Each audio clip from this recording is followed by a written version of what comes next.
Das heisst, ich habe mit 20 meine ersten 100'000 erreicht. Mit 20? Und dort bin ich erst gerade aus der Bist du Lehre. angestellt gewesen, aber? Ich bin angestellt gewesen. Also du bist Millionär, oder? Also ja. Für die es nicht checken. Ja. Die denken jetzt, weißt du, die einen, die dich nicht kennen, okay, der schnurrt da und so. Sagen wir mal, du wärst jetzt im Crash der Crashes in den 2000er Jahren, Dotcom-Blase, eingestiegen, breit diversifiziert. Und du hättest regelmäßig investiert eine bestimmte Summe. Du hättest jetzt mehr Geld, viel mehr Geld. Ich wollte für 100 Stutz in der Schweiz leben und das habe ich auch geschafft. Also für 100 Stutz essen im Monat? Ja, das ist Hardcore. Anstatt dass sie zum Beispiel 60'000 Vermögen haben, investiert, haben sie 60'000 Schulden. Ich fahre grundsätzlich nicht mehr mit ÖV, weil auch wenn ich jetzt nicht mit meinem eigenen Auto unterwegs bin, dann nehme ich einfach ein Uber. Die Zeit, die ich spare, Door-to-Door, ist günstiger, als wenn ich mit dem ÖV gehe. Das einzige reale, wirklich meiner Meinung nach passive Einkommen ist, wenn du in Aktien investierst oder von mir in ETFs und du eine Dividende, also Ausschüttung vom Gewinn bekommst. All die reichen Leute sagen, Hauskauf macht, wenn du vermögend werden willst, keinen Sinn. Ein Investment ist es erst dann, wenn es Cashflow erzeugt. Oder dir eine Rendite erwirtschaftet. Nachher, ja. Du es weitervermietest oder dann mit Gewinn relativ zeitnah verkaufst, weil du Fix and Flips machst. Ich sehe Bitcoin speziell, wo es gerade in Fiat steht, ist mir eigentlich relativ egal, weil ich es einfach akkumuliere. Mhm. Genau wie bei Ethereum. Altcoins können akkumulieren. Der Wert des Geldes ist eigentlich nur das, was es dir potenziell ermöglichen kann. Ein Dach über dem Kopf, das Essen, das ich kaufen kann. Aber ich kann eine Hunderter-Note kann ich nicht essen. Der Podcast wird gesponsert von Super Kimura. Es ist ein Trainer aus Bern. Er macht Videos über Kampfsport auf Social Media. Ich tue unter seine Accounts unten dran in der Videobeschreibung verlinken. Da kannst du dort schön draufdrücken und ihm einen schönen Follow gönnen. Dann er sponsert den Podcast. Merci vielmals und einen schönen Abend. Mit dem Rabattcode Podcast15 hast du 15% Rabatt auf unser ganzes Sortiment auf candyhouse.ch.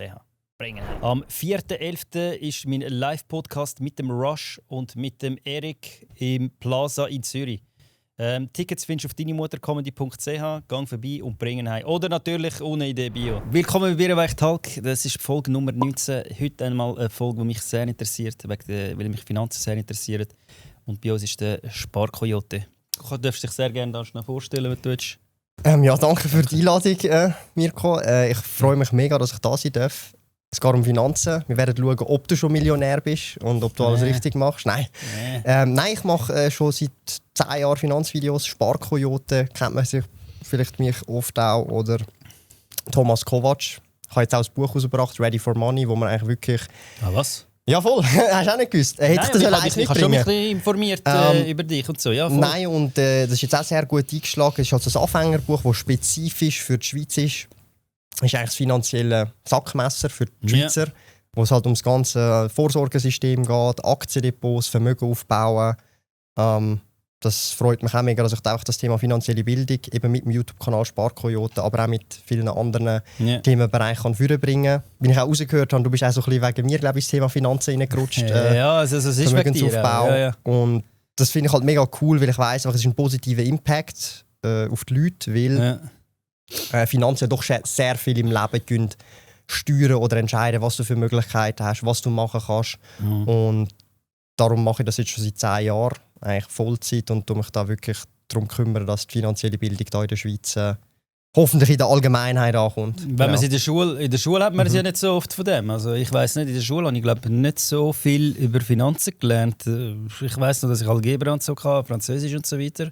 Aber über Finanzen, wie man Steuern macht oder wie ich eine Selbstständigkeit machen, wie ich überhaupt was ein ETF ist. Ich habe mega viele Kollegen, wenn ich ihnen sage, hey, was ist ETF?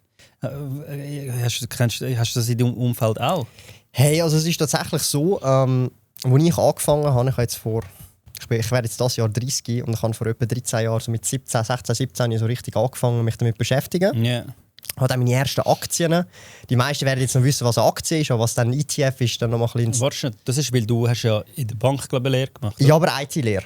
Also hat eigentlich nichts mit dem zu tun. Es war einfach per Zufall dann so, dass ich Supporter war für eine Zeit lang für Leute im Trading Desk. Yeah. Da habe ich halt Leute gesehen, so an diesen Bildschirmen, haben sie halt traded. Und habe es auch spannend gefunden. Ich selber trade jetzt nicht und langfristig investieren, sondern nach Buy-and-Hold-Ansatz wie der Warren Buffett. Und eben, so bin ich zu dem Thema gekommen, autodidaktisch selber gelernt, Bücher gelesen, mich mit Leuten austauscht. Und ich habe halt früh gemerkt, so, eben im Umfeld, viele Leute haben keinen Plan. Also das heißt, wenn ich jetzt als 18-Jähriger jemanden frage, so, hey, weißt, kannst du mir das erklären, hast du Ahnung, dann sagt er dir eigentlich, nein, man hat keinen Plan, ich mache das nicht, oder ich habe eine 3A-Säule, that's it, höchstens. Und ich habe das Gefühl, es Cash. interessiert es auch gar nicht so. Genau, das heisst für mich, ich bin dann so dort gewesen, eben mit 18 teilweise oder mit 17, ich habe keine Erwachsenen im Umfeld, die mir haben können helfen und Peers sowieso nicht, die gehen Ausgang, machen anderes Stuff, was ja auch cool ist, aber habe dann so gemerkt, okay, wie komme ich jetzt an das Wissen? Ich habe dann dort relativ früh gestartet, mit 18 habe ich die ersten Aktien gekauft. Später sind ETFs dazugekommen. Ganz einfach erklärt, ETFs sind eigentlich wie nur Körper, wo ganz viele Aktien drin sind. Dass man halt mit einem ETF halt gerade in 1000 Unternehmen kann investieren kann. Mir folgen wirklich viel, weil ich habe sie auch, dann, mich fragen eben auch viel. Sie fragen mich, und ich bin ja jetzt nicht der Finanzexperte, aber sie fragen mich, hey, wie kann ich investieren? Was ist das ein ETF? Und dass man es wirklich da heute könnte für wirklich Leute erklären, die null Ahnung haben, also 0,0.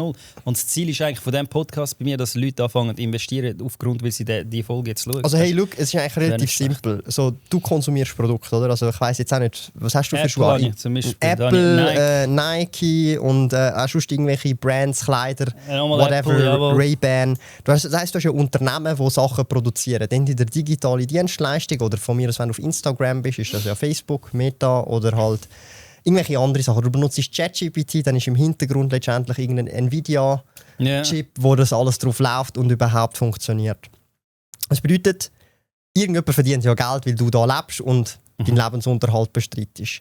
Und eigentlich das Ziel beim Investieren ist, dass du in dieser Kette auf der verdienenden Seite bist. Das heisst, nehmen wir jetzt mal an, du kaufst jetzt alle 2-3 Jahre eine neue Apple Watch, weil du immer das neueste Modell willst, wegen den Features oder whatever. Oder halt von mir aus ein neues iPhone. Das Jahr kommt das Foldable. Viele werden vom normalen aufs Foldable switchen.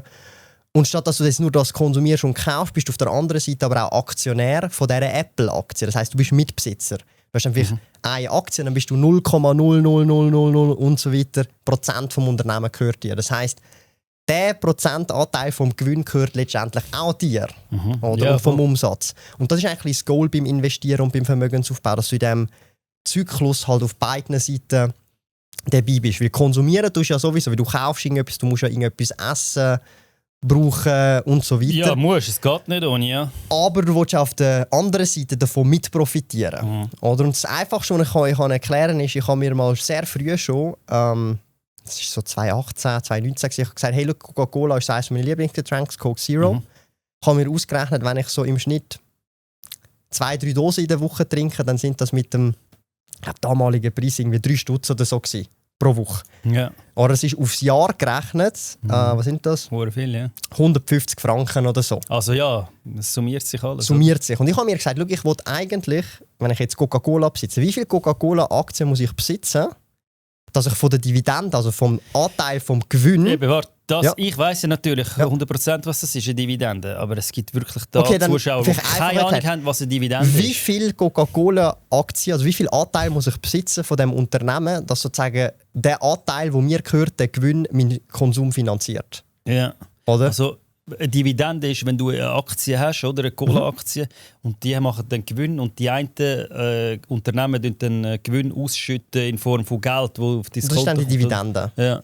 Oder? Und das heisst, du kommst dann Geld, passives Einkommen eigentlich über. Genau. Aber es ist, muss man schon sagen, wenn du jetzt wie viel gibt eine Aktie? Eine Aktie ist jetzt, glaube ich, irgendwie, lass mich nicht lügen, $60-70 und das ist etwa 5%, also etwa $3 pro Aktie. Genau, und nachher ist ja irgendwie noch 15% oder so. Steuern einfach, genau. Das nachher kannst du zurückholen. Also, um einfach nochmal mein einfaches Beispiel nehmen, ich bin dann darauf gekommen, hey, ich brauche für meinen jährlichen Konsum etwa 70 Aktien. Wenn ich die 70 Aktien habe, oder 70 Cola-Aktien, das sind etwa, was sind das, Stand heute etwa $5.000 ungefähr, $4.000-5.000. Wenn ich das habe, dann kann ich ad absurdum, solange es Coca-Cola das Unternehmen gibt, den Konsum in dieser Frequenz beibehalten und das refinanziert mir meinen Coca-Cola-Konsum. Wenn du es so anschaust, ist es super interessant. Genau, aber wenn Coca-Cola pleite ist, dann gibt es aber auch kein Produkt mehr, das ich konsumieren kann. Aber schwierig, das Cola. Schwierig, weil es hat so viele Getränke. Coca-Cola ist ja nicht nur Coca-Cola. Ist ja Fanta und so, glaube ich. Alles, Fanta, Fuse Tea, alles Mögliche, was es da gibt. Und das war so für mich der erste Gedankengang, der sehr früh bei mir Klick gemacht hat. Aber wie bist du auf die Idee gekommen, so etwas zu denken? Wie alt bist du? 17? Also so, wo ich den Gedanken gegangen habe, irgendwie 18, 19 gerade geworden. Also gerade eigentlich dann, wo ich die ersten Aktien gekauft habe, genau. Wo hast denn du das gesehen? Du hast ja das irgendwo gesehen haben, dass du auf die Idee gekommen bist, überhaupt so zu denken. Also ich bin dir jetzt ehrlich, so jetzt der Gedankengang ist jetzt mehr so gekommen, ich habe mich gefragt, welche Aktien ich kaufen will. Du fragst dich ja immer, was ist gut, welche Aktien willst du kaufen. Aber wieso hast du überhaupt wie bist du überhaupt darauf gekommen? Hey, ich bin in Coop gesteppt. Aha, du meinst, wie ich auf Aktien ja, dass du überhaupt, ganz am Anfang, wie du überhaupt drauf gekommen bist, hey, ich will in eine Aktie investieren. Hey, weißt, ich habe es cool gefunden. Ich habe einfach, das ist das mit der UBS. Ich habe Traders gesehen, im Trading Floor. Du hast bei ihnen supported. Ja, okay. Also supported, ich habe ihre PC geflickt, blöd gesagt. Aber nicht mit dem Zeugs am Hut. Ich habe es auch cool gefunden. Und that's it. Es ist wirklich sehr ein banaler Grund. Ich habe es auch cool gefunden mit ihren 10 Screens. Okay. Und bin dann so ein bisschen auf die Schiene gekommen. Habe dann nie Trading betrieben, habe einfach das Thema dann interessant gefunden und bin dann drauf geblieben. Okay. Und das mit der Cola tatsächlich, ich bin auch randomly mal in einem Coop oder ich glaube es war ein Coop, durchgesteppt durch das Regal und habe mir irgendwann mal gedacht, hey, was konsumiere ich eigentlich alles, welche Aktien gibt es, von was ich konsumiere. Yeah. Und Coca-Cola war jetzt halt so ein Lieblingsgetränk gewesen, Cola Zero auch heutzutage, wo ich dann sage, hey, gibt es das? Es gibt ja die Aktien, was ist mit der Aktie? Und dann schaust du es mal ein bisschen an, rechnest dir aus und dann kommen so Gedankengänge, Ideen. Zum Beispiel, wenn ich ein Apple-Produkt kaufe, oder? Privat für mich, habe ich mir eine Grundregel gesetzt, immer wenn ich ein Apple-Produkt kaufe, dann kaufe ich mir auch gleichzeitig mindestens für gleich viel Geld auch eine Aktie. Weil es gibt ja die Hochrechnungen. Hättest du vor 15 Jahren, wo das erste iPhone kam, statt lieber in Aktien investiert versus da, dann hättest du jetzt, keine Ahnung, 50'000, 60'000 Dollar versus du hast jetzt ein iPhone, das du nicht mehr benutzen kannst, weil es schon lange obsolet ist. Also es gibt ja die ganzen Instagram-Picture-Memes, Hochrechnungen. Genau, hey, das hat sich gelohnt. Oder bei Nvidia auch ein Klassiker. Oder? Also Nvidia, für die es nicht wissen, das ist ja die AI-Chip-Firma, die AI-Chips designt und produzieren lässt und praktisch alles, was AI ist, läuft auf Nvidia-Hardware. Oder so ChatGPT, Claude, Anthropic läuft eigentlich letztendlich alles auf Nvidia-Chips. Also nicht die Chips zum Essen. Genau. Und dort war auch ein Klassiker. Dort bin ich auch sehr, sehr early Investor gewesen. Also 2017 habe ich dort schon investiert. Das war gerade nach meiner Lehre. Ja, genau. Und ich habe immer gehalten und sogar auch nachgekauft. Also für mich, ich habe rückblickend, heute ist sie etwa $200 wert, eine Aktie. Und dazumal, wenn du es rückrechnest, weil eben, sie haben Splits gehabt. Was ist ein Split für die Zuschauer? Weißt? Vielleicht ganz kurz, müssen wir ja nicht, es geht eigentlich nur darum, wenn du rückrechnest. Ich weiss, was es ist, aber die Aktie selber wäre jetzt heute rückgerechnet, die ich gekauft habe, $2 wert. Ich habe sie für $2 gekauft. Und heute ist sie also 200 wert. Ich habe damals $2'000 investiert, das heisst, aus $2'000 habe ich 200'000 Stutz gemacht, also Dollar. Krass. Genau, aber ich habe immer gehalten, ich habe nie verkauft in diesem Run. Hast du jetzt auch immer noch nicht verkauft? Ich habe den Einsatz rausgeholt und noch ein bisschen Gewinn realisiert, aber das ist so, ich glaube für 10'000 Stutz Aktien verkauft derzeit und ich habe immer noch die 200 irgendetwas 1000 sind immer noch drin. Und vielleicht noch kurz zum Aktiensplit. Ist eigentlich relativ simpel, wenn eine Aktie mega teuer wird, zum Beispiel eine Aktie kostet 2000 Franken, teuer in Anführungsstrichen, sieht optisch teuer aus, dann sagt ein Unternehmen, hey, wir machen den Split 1:10. Genau. Und dann tun sie dir eigentlich wie sagen, hey, ich tue den Kurs durch 10 teilen, gibt dir aber auch 10 Aktien mehr. Es ist letztendlich das Gleiche, es passiert nichts mit dem Unternehmen. Nein. Sie wird nur optisch günstiger, dass halt Leute können investieren einfacher. Ich habe das, glaube ich, bei Netflix oder so mal gehabt. Genau, aber es ist eigentlich heute obsolet, weil zum Beispiel, wenn du jetzt ich bin jetzt zum Beispiel selber bei You, das ist glaube ich recht ein Bekannter da in der Schweiz, aber auch Swissquote zum Beispiel, die haben Fractional Shares. Ich habe das alles wegen dir. Das heisst genau, das ist mittlerweile auch nicht mehr so relevant, weil du kannst einfach 0,01 Aktien besitzen. Da kommt es wie auch eigentlich nicht mehr darauf an, dass du ganze Aktien musst kaufen. Das heisst, das ist heute natürlich viel vereinfacht worden in den letzten 5 Jahren. Als ich noch angefangen habe, hat es das alles gar noch nicht gegeben. Ja, bei Postfinanz kann ich sogar kaufen. Ja, nein, ich meine, vor 13 Jahren, als ich gestartet habe, da hast du ganze Aktien kaufen. Wegen dem? Ja, voll. Also ich muss eine ganze Aktie kaufen. Heute kann ich sagen, hey, ich kaufe für 25 Stutz ein Achtel von einer Nvidia-Aktie. Du kannst einen Sparplan machen, dass es automatisch kauft, oder? Genau. Und das ist halt heutzutage viel einfacher mit dem Handy möglich. Also da muss ich jetzt auch sagen, wenn ich jetzt heute anfangen würde, dann könnte ich schon viel mehr machen, als weil damals bin ich limitiert gewesen, auch durch das, was mir die Bank, ich war früher also bei der Hausbank gewesen, wo halt kennst, das jetzt eine ZKB, UBS und so weiter.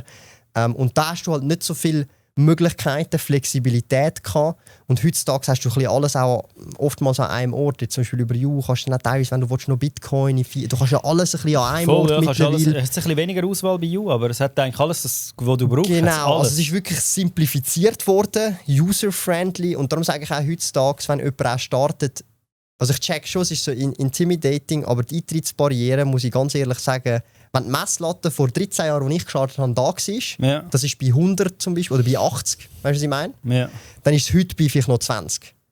Und vor vielleicht 30 Jahren oder 20 Jahren war es bei 100 gewesen, weil dort hast du noch telefonieren mit deiner Bank und weißt, es ist noch so ein bisschen mehr Papier. Genau, dort hast du dann noch nicht mal alles per PC. E-Banking eingerichtet. Also ich sage, die Messlatte heute ist wirklich tief angesetzt, was eigentlich die Einstiegshürden angeht. Weil du kannst daheim sein, du bist irgendwie am Sonntag, machst dein Depot auf über da Digitalverifizierung, schieß mich tot. Und eigentlich, du kannst gerade einsteigen ab 25 Franken. Also ich weiss noch, als ich in der Lehre gestartet habe, ich habe glaube immer müssen auf 1500 Stutz ansparen. Genau, und dann habe ich einen Kauf tätig. Das heisst, ich habe dann alle 2-3 Monate für 1000 bis 1500 Stutz etwa dann einen Kauf tätig. Das heisst, ich konnte nicht mal jeden Monat kaufen, weil es sich sonst nicht gelohnt hätte. Oder vielleicht auch, weil du nicht auch so viel Geld hast. Oder? Also die Nein, in der Lehre. Also ich habe meinen Lehrlingslohn gehabt. Wie willst du das? Dann musst du immer 2-3 Monate warten. Also genau. Wenn nicht mehr. Ja. Voll. Ja, aber wenn du jetzt einem 18-Jährigen kannst sagen, hey, wenn er starten mit investieren und er fragt dich, mich fragen jetzt oft, wo kann ich kaufen, wie geht das, kannst du mir zeigen, wo soll er am besten ohne Werbung jetzt machen, weißt? Aber wo würdest du kaufen jetzt da, Aktien oder Krypto oder was auch immer? Hey, ich bin dir also ganz ehrlich, also so, bleiben wir mal beim Thema Aktien.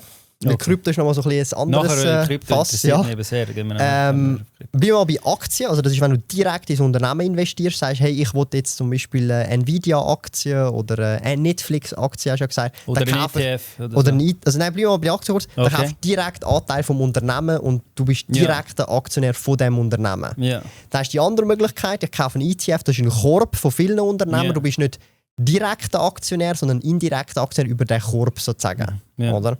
Die zwei Möglichkeiten. Beim einen ist natürlich so, es ist halt risikoreicher, weil du hast 2-3 Aktien und das Risiko ist nicht so gestreut. Und beim ETF kann es halt sein, dass du gerade 4000 Unternehmen drin hast weltweit. Ja.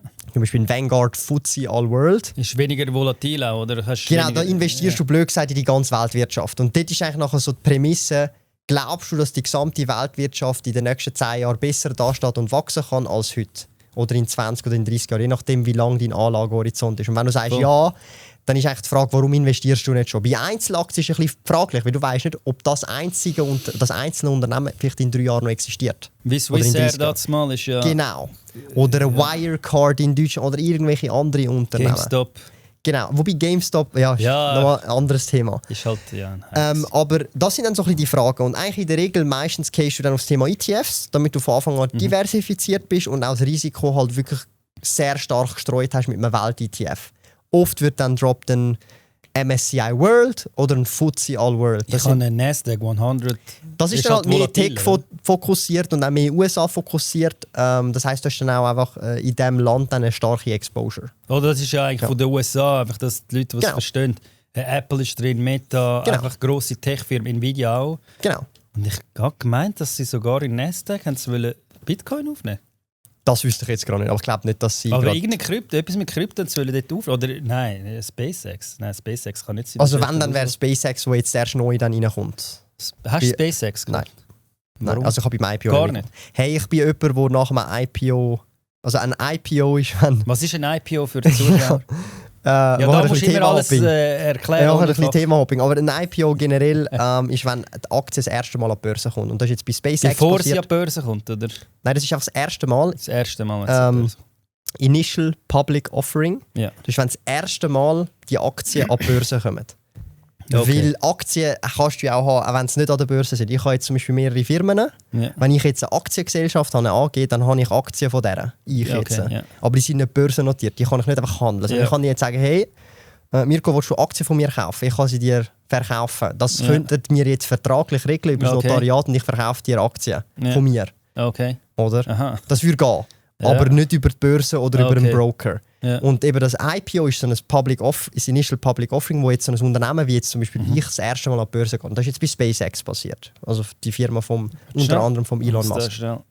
Und ich mache generell von solchen Unternehmen einen Bogen für die ersten 1, 2, 3 Monate, weil ich einfach abwarten will. Ist mir zu risky, ist mir zu heiß. Weil ich bin an der Börse nicht zum Spekulieren. Dafür gehe ich ins Casino oder so und mache andere Sachen, die mir Spass machen. Sondern ich bin an der Börse, also für viele checken das eben nicht. Sie meinen, investieren ist Casinos. Nein, also für mich ist investieren, wenn du es richtig machst und langfristig schaust. Und langfristig ist für mich nicht 1, 2, 3 Jahre, sondern langfristig ist über Dekaden, also über Jahrzehnte. Das heisst, wenn ich jetzt sage, ich bin seit 13 Jahren investiert, sage ich bin so mittelfristig bisher schon investiert. Kommt aber auch darauf an, was? Wenn du Shiba Inu und Dogecoin und SpaceX Nein, für mich ist einfach oder? Zeitlich so die Komponente so... Auch dort, oder? Langfristig ist für mich, wenn du wirklich langfristig sagst, dann sagst du halt eigentlich mehrere Dekaden. Also so aber ab 15, auch bei Meme-Coins Jahre. Und so, oder was? Ja, nein, aber wer tut langfristig in Meme-Coins investieren? Idioten, ja. Ja, nein, also ein Meme-Coin ist für mich automatisch immer Spekulation. Ja. Wie ins Casino geht. Eigentlich schon, ja. Genau. Und eben das ist halt so ein bisschen der Punkt. Oder? Und wenn du jetzt sagst, du tust langfristig investieren und nicht spekulieren, kommst du eigentlich immer auf die Solution, du musst diversifizieren. Das heisst, wenn du Einzelaktien hast, hast du mehrere aus verschiedenen Branchen. Also nicht nur irgendwie Tech oder so, sondern auch Konsumgüter. Das heisst, du hast auch Coca-Cola, du hast Nvidia, du hast Apple, du hast auch vielleicht Shell oder irgendetwas anderes, wo halt verschiedene Unternehmensbereiche, die völlig unabhängig voneinander sind, vielleicht auch Überschneidungen haben, aber unabhängig sind voneinander, hast du als Einzelaktien.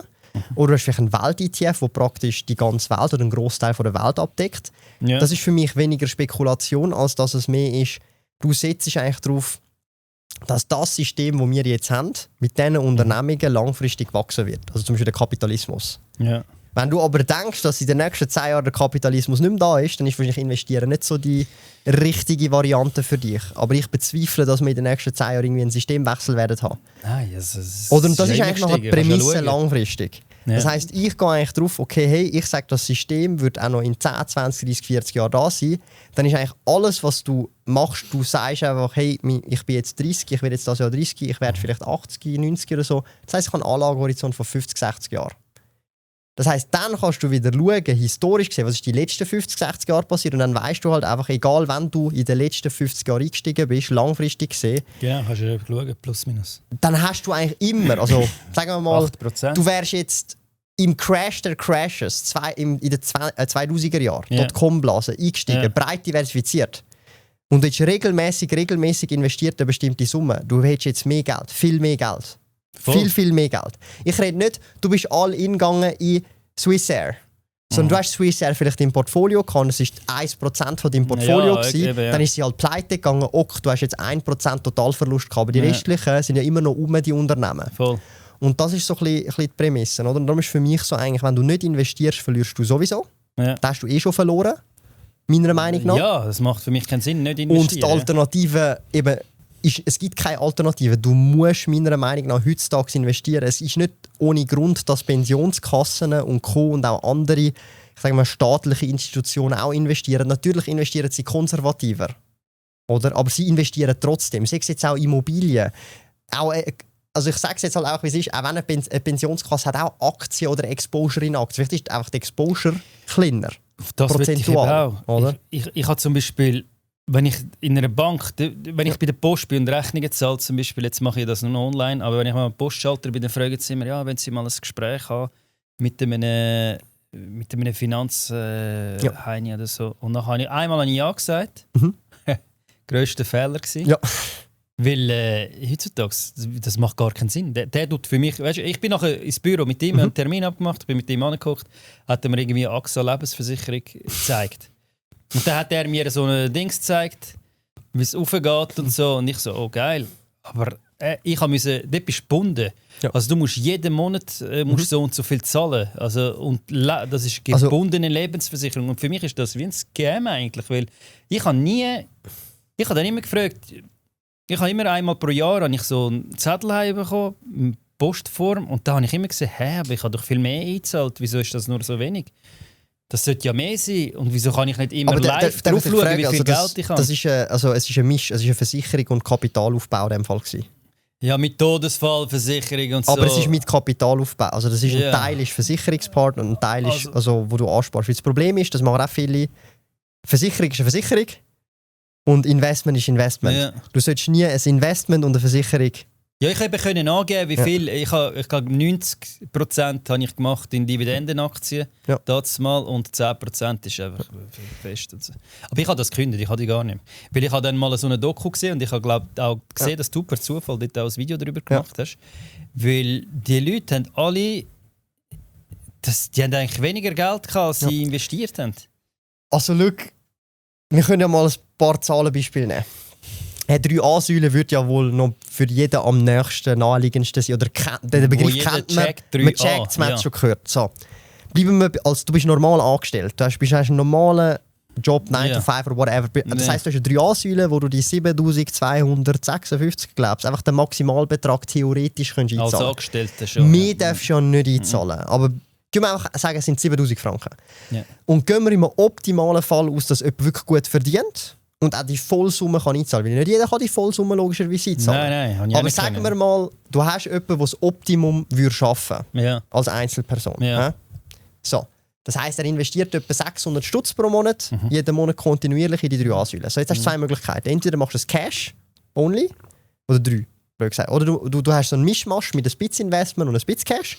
Ja. Oder du praktisch voll investieren. Ja. Oder? Wenn du es Cash lässt, meiner Meinung, das ist am Ende des Tages bringt es dir wie eigentlich nicht viel.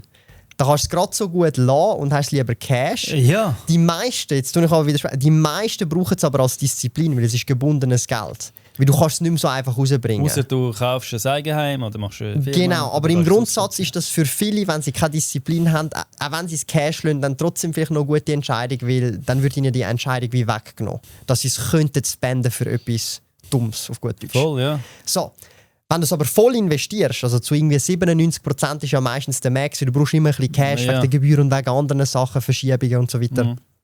Wenn du es voll investieren, breit diversifizierte Märkte und so weiter und auch relativ kostengünstig, da gibt es ein paar Anbieter, zum Beispiel Frankly, VIAG, FinPension und was es da nicht alles gibt. Das sind relativ kostengünstige Anbieter, die um den Dreh irgendwo zwischen um die 0,5% pro Jahr verlangen, bei voll investiert. Plus, minus halt vielleicht ein bisschen marginale Unterschied. Ja. So, wenn du das machst, sagen wir, du bist jetzt 25 und du startest jetzt voll durch, oder ab 30, sagen wir mit 30. Ja. Du bist 30 und du tust das jetzt voll durchziehen bis 65, also 35 Jahre lang. Dann ist die Wahrscheinlichkeit bei diesen 7-8% Rendite, die man rechnet, dass du nur mit den 3A-Säulen schon zumindest auf Papier nominal Millionär wirst. Also nominal, das, was nachher in den 3A-Säulen steht, wenn du voll investiert bleibst über die 35 Jahre. Nicht noch versteuern nachher. Eben, das ist darum, du hast es dann drin. Du musst natürlich noch versteuern. Genau, du musst natürlich noch versteuern. Und dann hast du am Schluss ist natürlich ein bisschen kostengünstiger, weil du hast ein paar, je nachdem welcher Kanton, gibt es halt Eigenheiten und so weiter. Aber auf Papier hättest du in den 3A-Säulen ungefähr dann 1 Million. Ungefähr. Ja. So, wenn du nachher dann netto schaust, sind es vielleicht noch 750, 800'000. Nur 3A-Säulen, da reden wir noch nicht mal von der Pensionskasse. Da ist natürlich noch ein bisschen Inflation hier und da, darum sage ich nominal, das, was auch auf dem Papier steht. Yeah. Und das ist ja schon mal unglaublich. Oder? Also wenn du dir das überlegst, setzt natürlich voraus, dass du voll einzahlen über 35 Jahre. Ja, das ist das grosse Wenn. Aber ich wollte damit nur sagen, dass wenn du das Gleiche würdest machen mit irgendeinem Versicherungsprodukt, mit irgendeinem Versicherungsprodukt oder mit irgendetwas anderem, oder wo du 1 oder 1,7% Gebühren würdest zahlen, würdest du nicht mal ansatzweise zu dieser Million kommen, sondern teilweise nur noch die Hälfte haben. 500'000, 600'000 oder so. Nur weil du 1% mehr Gebühr pro Jahr hast auf die Gesamtsumme. Weil es ist immer, die Prozentgebühr sind immer auf die Gesamtsumme, wo du gerade in dem Jahr halt dann hast, verteilt über die Monate sozusagen. Und du hast eine Todesfallversicherung, ja. Aber das kannst du separat machen, du kannst einfach eine Versicherung machen. Ja, aber der sagt, ja, genau. Er tut es so verkaufen, weil du keine Ahnung hast, du machst die Todesfallversicherung. Und das Blöde ist, jetzt machen viele Leute, die nicht einmal Familie haben, die allein sind. Und genau, und das ist halt so ein bisschen der Punkt, den ich muss sagen, oder? Das ist halt, du musst halt schon stark differenzieren von jemandem. Zum Beispiel, wenn du jetzt meinen Content anschaust, ich bin ja, klar, ich habe natürlich auch meine Partner oder mit Leuten, die ich zusammen arbeite, aber grundsätzlich, das, was du von mir hörst, ich habe keinen immediate Benefit, dass du, weil ich mache keine Beratung. Ich tue nicht, du zahlst jetzt mir Geld und ich tue dir jetzt irgendwelche Produkte empfehlen oder Produkte verkaufen, hey, du musst jetzt in das Finanzprodukt hineingehen. Der Bankberater, du musst immer wenn du zu ihm angehst, egal bei welcher Bank, das ist ein Interessenkonflikt, weil er kann dir nicht jedes Produkt anbieten, weil teilweise kann er auch nur bankinterne Produkte dir geben. Also wenn du jetzt zu einem UBS-Berater gehst oder zu einem ZKB-Berater oder zu egal welchem Berater du angehst, der von einer Bank ist, dann kann dir jetzt vielleicht nicht ein Vanguard sagen, der sehr kostengünstig ist, oder irgendein Invesco-ETF oder ein iShares-ETF.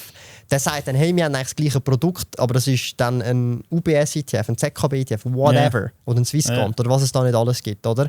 Und der hat dann vielleicht Gebühren mehr oder auch weniger. Es kann auch sein, dass sie das günstigste Produkt haben. Also verstehst du, es ist so ein bisschen immer unterschiedlich. Man muss, wenn du nicht kannst selber das identifizieren, ist natürlich schwierig, weil dann sagt der Berater natürlich nach bestem Gewissen, oder? Yeah. Aber wenn du zum Beispiel mich fragst, ich kenne ja den Markt, ich kann dir jetzt zum Beispiel sagen, hey, schau, ich bin jetzt kein Versicherungsberater und ich habe auch nichts mit Versicherung am Hut, aber wenn ich sehe, hey, schau, du bist Familienvater, hast 2 Kinder, dann weiss ich, vielleicht ist ein Versicherungsprodukt gut, aber ich würde jetzt von Anfang an sagen, hey, schau, Kapital und Versicherung trennen. Das heisst, du tust da Kapital aufbauen und da schliessest du einfach eine Lebensversicherung ab, fertig. Ja, das heisst, du hast 2 getrennte Töpfe. Oder? Ja. Und jeder professionelle, ich sage jetzt mal unabhängige Berater, auch das Vermögenszentrum macht das ja teilweise, oder irgendwelche andere, ich sage jetzt mal Firmen, die jetzt nicht direkt selber auch noch eine Bank sind, machen das und wahrscheinlich kommt dann die Conclusion auch auf das, was ich jetzt dir sage, weil ich bin ja auch relativ unabhängig. Mit dem Unterschied, ich bin nicht ausgebildet, sondern ich habe alles autodidaktisch gelernt über die letzten 13 Jahre. Und ich sage halt einfach, am Ende des Tages ist die Ausbildung lediglich die Zertifizierung dafür, dass ich andere Leute kann wirklich beraten und auch wirklich ein Geld entgegennehmen und eine beratende Funktion offiziell sein, weil es ist natürlich, solange ich das mit meinem Geld mache, mache ich das mit meinem Geld. Wenn ich Fehler mache, mache ich Geld mit meinem meinem Geld. Ja. Oder ich tue nicht Geld von dir managen oder von jemandem anders, sondern ich mache nur eigentlich meine Sache und ich tue darüber berichten, über die guten Sachen, als auch über die schlechten und lasse dann die Leute wie jetzt dich daheim, wenn du ein Video schaust oder unterwegs schaust oder einen Podcast hörst, selber entscheiden, macht das Sinn, was der Thomas sagt, oder ist das völliger Humbug, oder ist das, weißt du, was ich meine? Eben, bei dir ist ja der Fakt, also du bist Millionär, oder? Also ja. Für die es nicht checken, weil sie denken jetzt, weißt du, die einen, die dich nicht kennen, okay, der schnurrt da und so, aber, was hat er? Aber ja, du bist Millionär, oder? Und du bist Millionär eigentlich geworden, wie kannst du das... Wie hast du angefangen, mehr Geld für... Du bist angestellt gewesen, hast die Lehre gemacht und nachher hast du angefangen mit Social Media. Oder weißt, bei mir, viele Leute denken, ich bin da Millionär oder reich, weil ich Social Media mache. Aber du hast ja gar kein Geld, kommst auf Klicks über, außer auf YouTube und Spotify und so. Aber wie hast du Geld verdient? Viel Geld, dass du hast können viel investieren. Also ich glaube, das ist so die Büchse der Pandora, weil es gibt viele Wege, die nach Rom führen. Also ich muss jetzt auch noch als Disclaimer, kurz bevor wir einsteigen, sagen, die Sachen, die ich mache, habe ich basierend darauf ausgesucht, weil ich mich in meinem Leben gefragt habe. Also so, da bin ich so 20 gewesen, so, ich habe mich dort wirklich aktiv gefragt, so, was wollte ich in meinem Leben machen, wo ich sagen kann, das würde ich auch machen, wenn ich nicht müsste Geld verdienen. Also verstehst du, was ich meine? Also zum Beispiel, was du ich muss jetzt nicht mehr arbeiten. Aha, ich muss schon lange nicht mehr arbeiten. Meine Familie also meine Frau müsste nicht arbeiten. Und auch meine Kinder müssten nicht mehr arbeiten. Ja, nein. Okay. Die müssten alle nicht mehr arbeiten. Aber also Jackson, darum ist für mich jetzt rückblickend sehr eine wichtige Entscheidung. Darum sage ich das als Disclaimer zuerst. Ich habe mich dann gefragt, was würde ich machen, wo, auch wenn ich nicht auf Geld angewiesen bin, ich würde es trotzdem machen. Das war meine Kernfrage. Ich bin dann auf Content gekommen, weil ich mache schon seit ich 13, 12 bin schon Videocontent. Also es gibt Leute, die auch schon meine alten Channels gefunden haben. Die sind alle noch online, by the way. Also wo findet man die online? Die findet man, wenn man sie findet. So, aber ich tue die YouTube, nicht. du sagst nicht. Ich tue die jetzt, aber Leute haben die schon gefunden. Okay. Minecraft Let's Plays, andere Shit und alles mögliche. Okay. So Openings, Unboxings, schieß mich tot, alles mögliche. Ist das gelaufen, das Zeug? Hey, nein, eigentlich nicht, aber ich habe es gemacht. Also ich habe auf meinen alten Channels akkumuliert irgendwie knapp 2000 Videos gemacht. Und dann auf den neuen Channels habe ich jetzt auch um die 2,5. Also ich habe jetzt in meinem Leben irgendwie 4'500 Videos gemacht. Also nur auf YouTube oder meinst du auf allen Plattformen? Nein, nur auf YouTube. Nur auf YouTube hast du so viele Videos gemacht? Genau, ja. Krass. Genau. Also long, ich kann Shorts jetzt erst hat es gar nicht gegeben? Nein, also ohne das. Ich rede nur von Longform. Okay, nur von Longform. Genau. Und Streams. Zählt für mich auch als Video. Wie hat denn das ausgesehen früher? Weil jetzt hast ich bin auch im Zahlungsprogramm drin, hast du so hey, früher ist das noch so über Social Blade und über... Das hat es alles nicht gegeben. Hat es gar nicht. Nein, ich glaube, meine erste Zahlung war über das Social Blade Partnerprogramm. Das war echt voll der Rip-Off. Sie haben 50% haben sie sich eingesagt. Ja. Ja, wie TikTok. Und ich habe glaube irgendwie auf PayPal ist meine erste Zahlung 20 Euro gewesen. Da bin ich irgendwie 14 oder so gewesen, 20 Euro. Kann man als Minderjähriger überhaupt schon? Hey, Hast du noch ein Konto mit 14? Hey, ich bin dir ganz ehrlich, so, das sind so Sachen, der PayPal-Account gibt es auch schon lange nicht mehr. Früher war das Internet schon anders gewesen, vor 17 Jahren. Also vor 17 Jahren hast du easy noch einen PayPal-Account gemacht und hast einfach angegeben, du bist 18. Alles, ja, stimmt. Ja, hast auch ein Handy. Hey, also ich bin dir ganz ehrlich, früher ist so, mit heute ist schon, also so KYC ist früher nicht so rum auf PayPal und heutzutage ist das eine andere Welt. Ja, ist so, ja. Aber nochmal das ist so ein bisschen der Disclaimer. Also, das heisst, ich habe etwas rausgesucht. Ja. Was wollte ich mein Leben lang machen? Content. Und das Zweite ist Trading Cards, Pokémon, weil die es nicht wissen, ich habe auch amazingtoys.ch und auch den gleichnamigen Store in Zürich, an der Zweierstrasse 123. Das heisst, dort verkaufen wir Collectibles, Trading Cards, Pokémon, PSA Slabs, teure High-Value-Sachen, aber auch einzelne Booster-Packs, günstige Sachen. Ja. Ich kann es verlinken unten.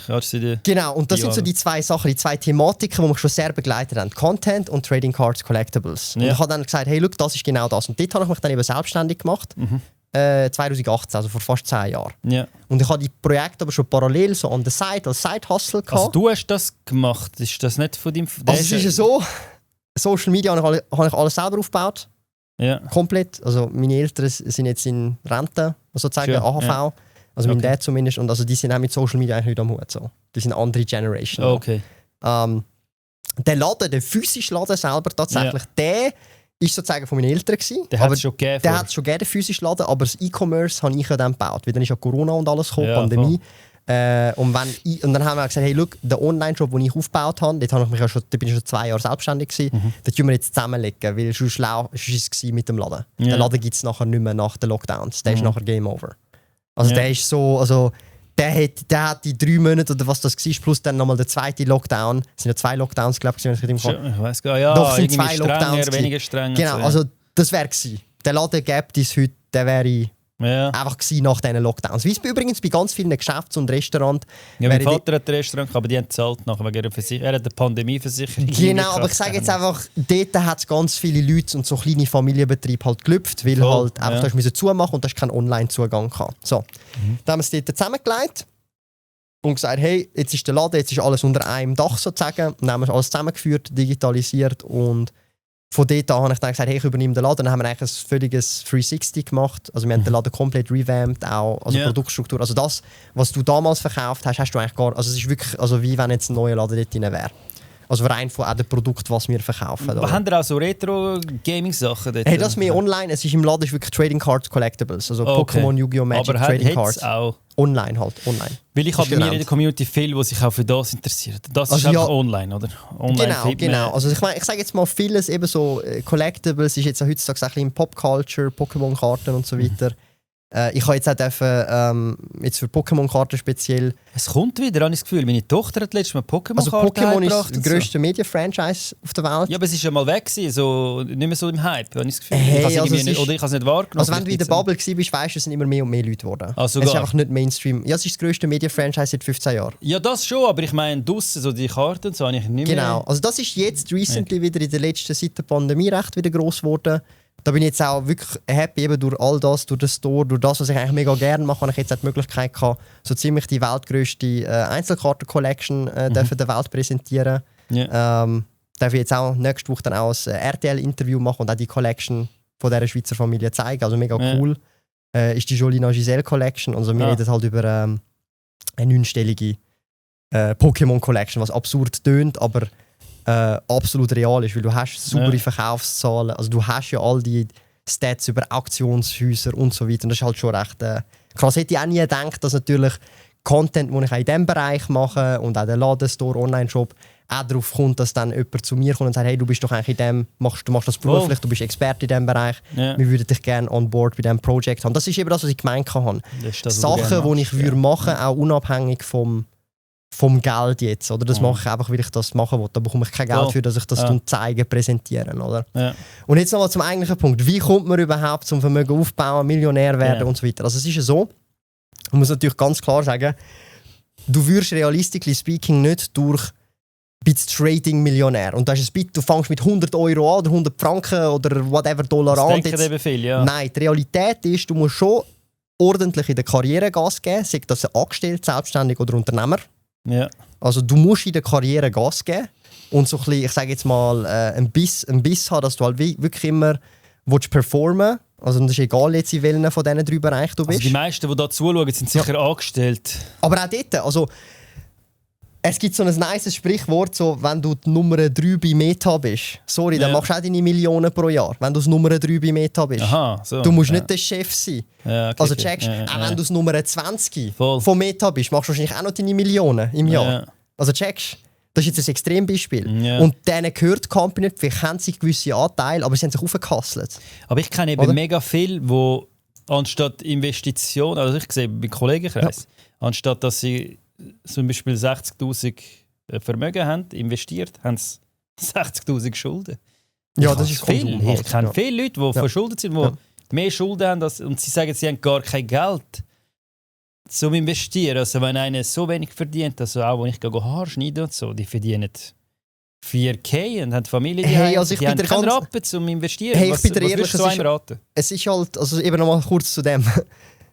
Wenn Wie du- soll der zum Millionär werden? Zum Beispiel? Das ist Genau, keine Chance. also eben nochmal zurück zu dem Punkt. Also du hast einen Punkt. Ja, Du musst sehr karriere-driven sein.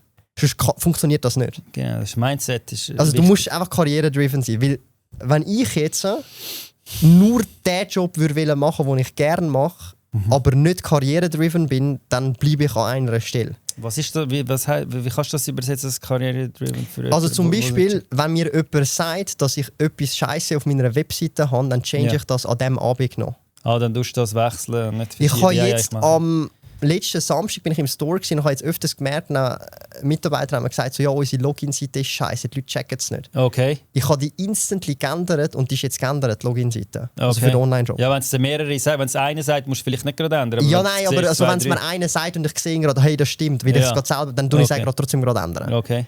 Oder? Also Ja. es ist so ein bisschen, ich tue zum Beispiel Feedback ist für mich, oder wenn jetzt jemand sagt, oder wenn er sagt Scheiße, also weißt du, es gibt ja Leute, die sagen es ein bisschen frech, dann frage ich mich lieber so, vielleicht hat er ja recht. Und er hat dann vielleicht Aha, auch oft recht. okay. Checkst? Ja. Also ich versuche immer, immer besser zu werden. Checkst? Also, Okay. also eigentlich kannst du es Ja. abbrechen auf immer besser werden. Wenn ich jetzt Ja. zum Beispiel irgendeinen Beruf... Nehmen wir jetzt ein Coiffeur-Beispiel. Ja. Ich bin jetzt Coiffeur, Du ich bist bin jetzt, Coiffeur. und ich bin jetzt aber angestellt Coiffeur, nicht mein eigener Coiffeur, Ja. sondern wenn ich im Coiffeur bin ich jetzt dort.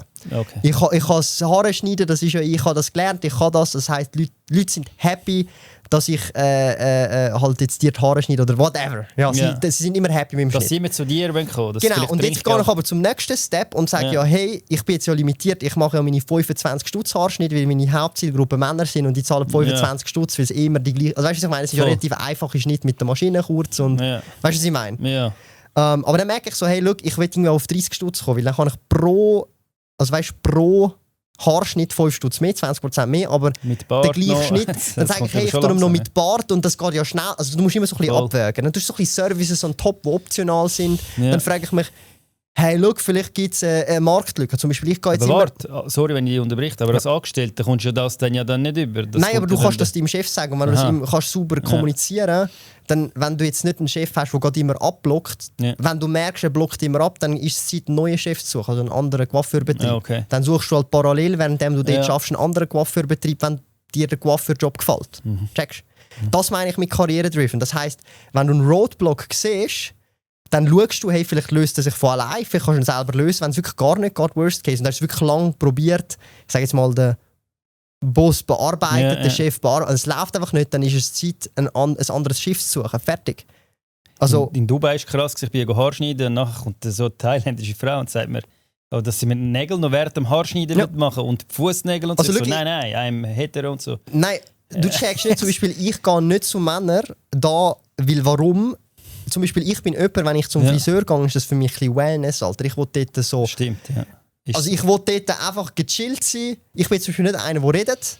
Ja. Aber wenn ich in einen Barbershop gehe, Ja. die sind dort am Schneiden, machen, tun und so. Und nach, du bist jetzt fertig geschnitten. Wenn ich in einen Friseurladen gehe, in einen Friseursalon, will ich dort reinsteppen, ich will das Käffeli, ich will das Schöckeli, ja. dann will ich dort noch hocken können.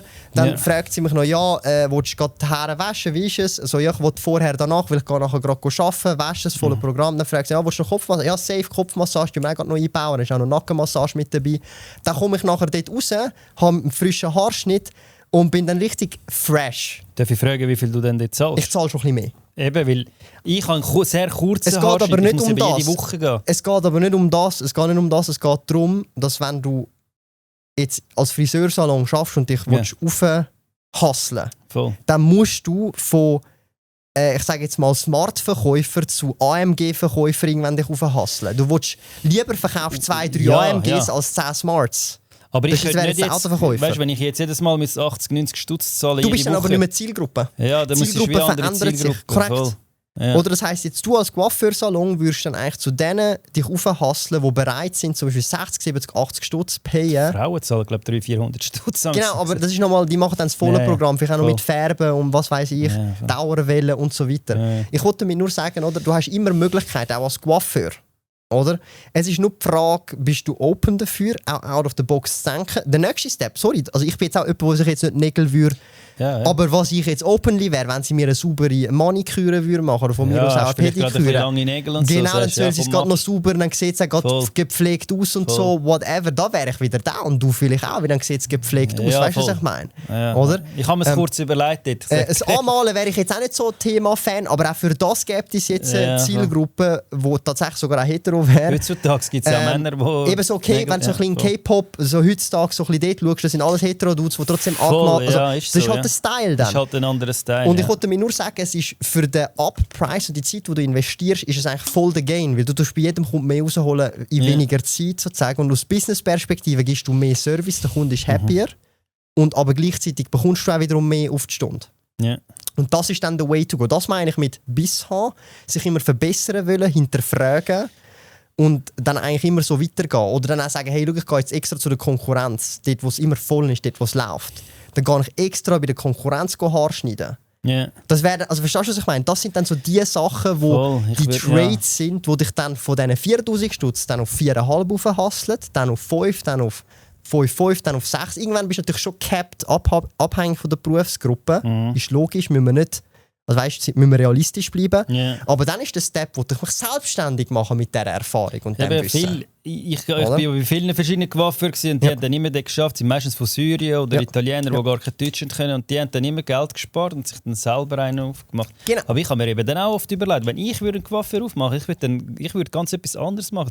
Nur schon, es ist einfach ein Beispiel, als ich mal einen Gedankengang gemacht habe, dass du Haare schneiden bist und jeder hat seinen Bildschirm da und kann irgendwie noch gamen. Weißt, die einen interessiert Gaming nicht, aber du weißt, hey, bei dem Coiffeur kann ich gamen zum Beispiel, das ist geil, weil es ist manchmal langweilig beim Coiffeur, wenn du nicht gerade mit ihm schnurst. Und dann könntest du nebenbei noch gamen, wäre irgendwie noch geil, weißt? Also das sind eben so Punkte, oder, wo eben, da kannst du dich dann absetzen von den anderen Coiffeurläden. Und ich bin dir halt ganz ehrlich, das ist dann immer sehr individuell. Ja, voll. Und das kannst du auf jeden Bereich, es muss jetzt nicht ein Coiffeurladen sein, es kann auch ein Retail-Shop sein, es kann auch ein Büromaterialladen sein, es kann auch blöd gesagt, ein Restaurant sein. Es kann ja alles sein, wenn du so in diesem Mindset bist, sowohl als Mitarbeiter, wie wenn du als Mitarbeiter das Mindset hast und du bist an einem Ort, wo das, wie soll ich sagen, also zum Beispiel, wenn du jetzt bei mir Mitarbeiter wärst und du kommst mit Ideen und die sind wirklich, wo ich sage, hey, das macht voll Sinn, musst dich nicht wundern, dass innerhalb von 2-3 Tagen das Feature implementiert ist oder wir das jetzt dann so machen und merken, hey, das ist gescheit. Und dann 3 Wochen später merken wir, es ist doch nicht so gescheit gewesen, wir gehen wieder zurück zum anderen Standard. Ja. Weil ich jetzt als Chef jemand bin, der sagt, Digga, wir müssen einfach faster sein als alle. Checkst du, das ist das Mindset. Das ist ja eigentlich mein Mindset. Oder und wenn du 10-mal faster bist, 2-mal reinschissest, aber 8-mal dann dafür nicht reingeschissen hast, bist du immer noch in einem guten Verhältnis. 8-mal läuft es und 2-mal schissest rein und die 2-mal reingeschissen ist jetzt nicht so wild. Ja, ist ja nicht so schlimm, oder? Ne? Musst du ja probieren. Und das ist mal das Grundmindset. Wenn du das hast, dann ist es egal, ob du angestellt bist, ob du Unternehmer oder selbstständig bist. Dann ist nur noch die Frage, wenn du vermögend wirst. Meiner Meinung nach. Wenn du es auch machst und nicht nur denkst. Genau, und dort ist dann der Dreh- und Angelpunkt. Egal, ob du Unternehmer wiederum bist, selbstständig oder angestellt, du musst investieren. Also ich kenne ganz viele Unternehmer oder Selbstständige, vor allem in diesen 2 Gruppen, die sehr viel verdienen. Weil du halt dann dort ist der Upper Limit ein bisschen höher nochmal. Und trotzdem nicht vermögend sind, weil sie alles gerade spenden. Ihren Lifestyle. Geiles Auto. Was ja okay ist, kann man sich gönnen, aber alles zu seiner Zeit. Voll, ja. Und dort ist eben das Kritische, weil sie nicht investieren oder nicht investiert haben. Und nicht gesagt haben, hey, ich baue zuerst das Portfolio auf. Und wenn es dann dort auch läuft, dann kann ich mir dann das Leasing über das Portfolio finanzieren. Durch eben Dividenden oder andere Sachen.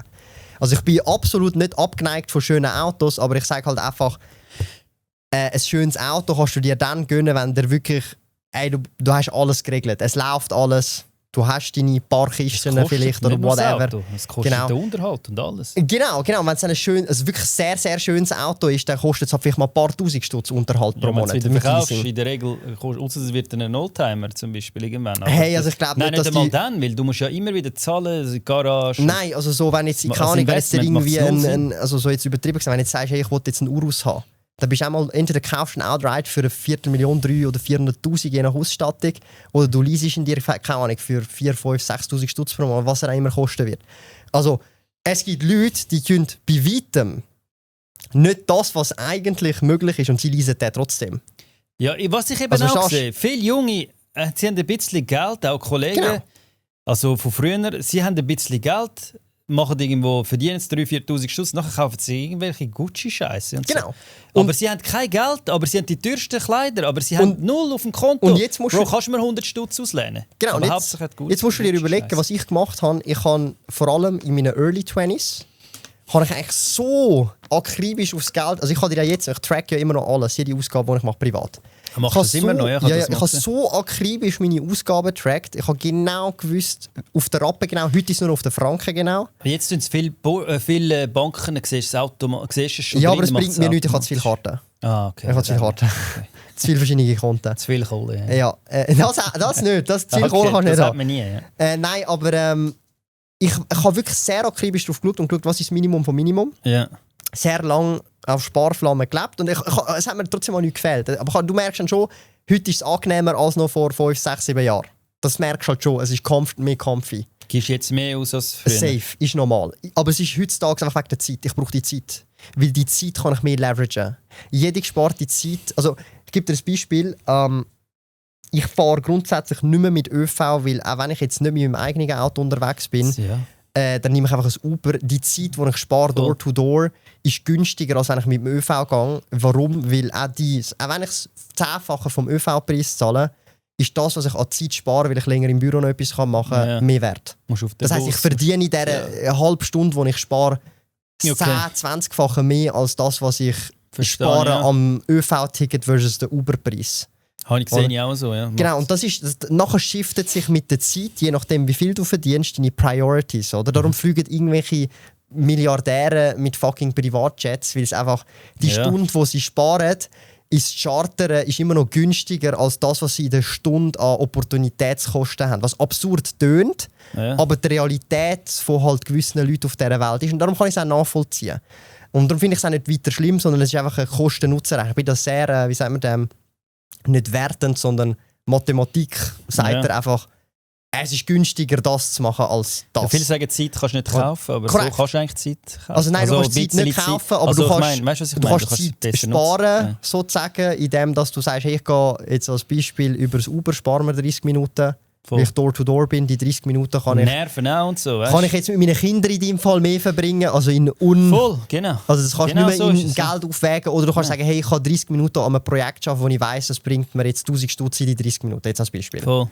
Und dann weißt du, dass Uber ist günstig dagegen. Ja. Und das sind dann so die Gedankengänge, wo man dann rein-switcht. Aber wie man überhaupt da ankommt, ist, ich war extrem akribisch am Sparen gewesen. Das heisst, ich habe mit 20 meine ersten 100'000 erreicht.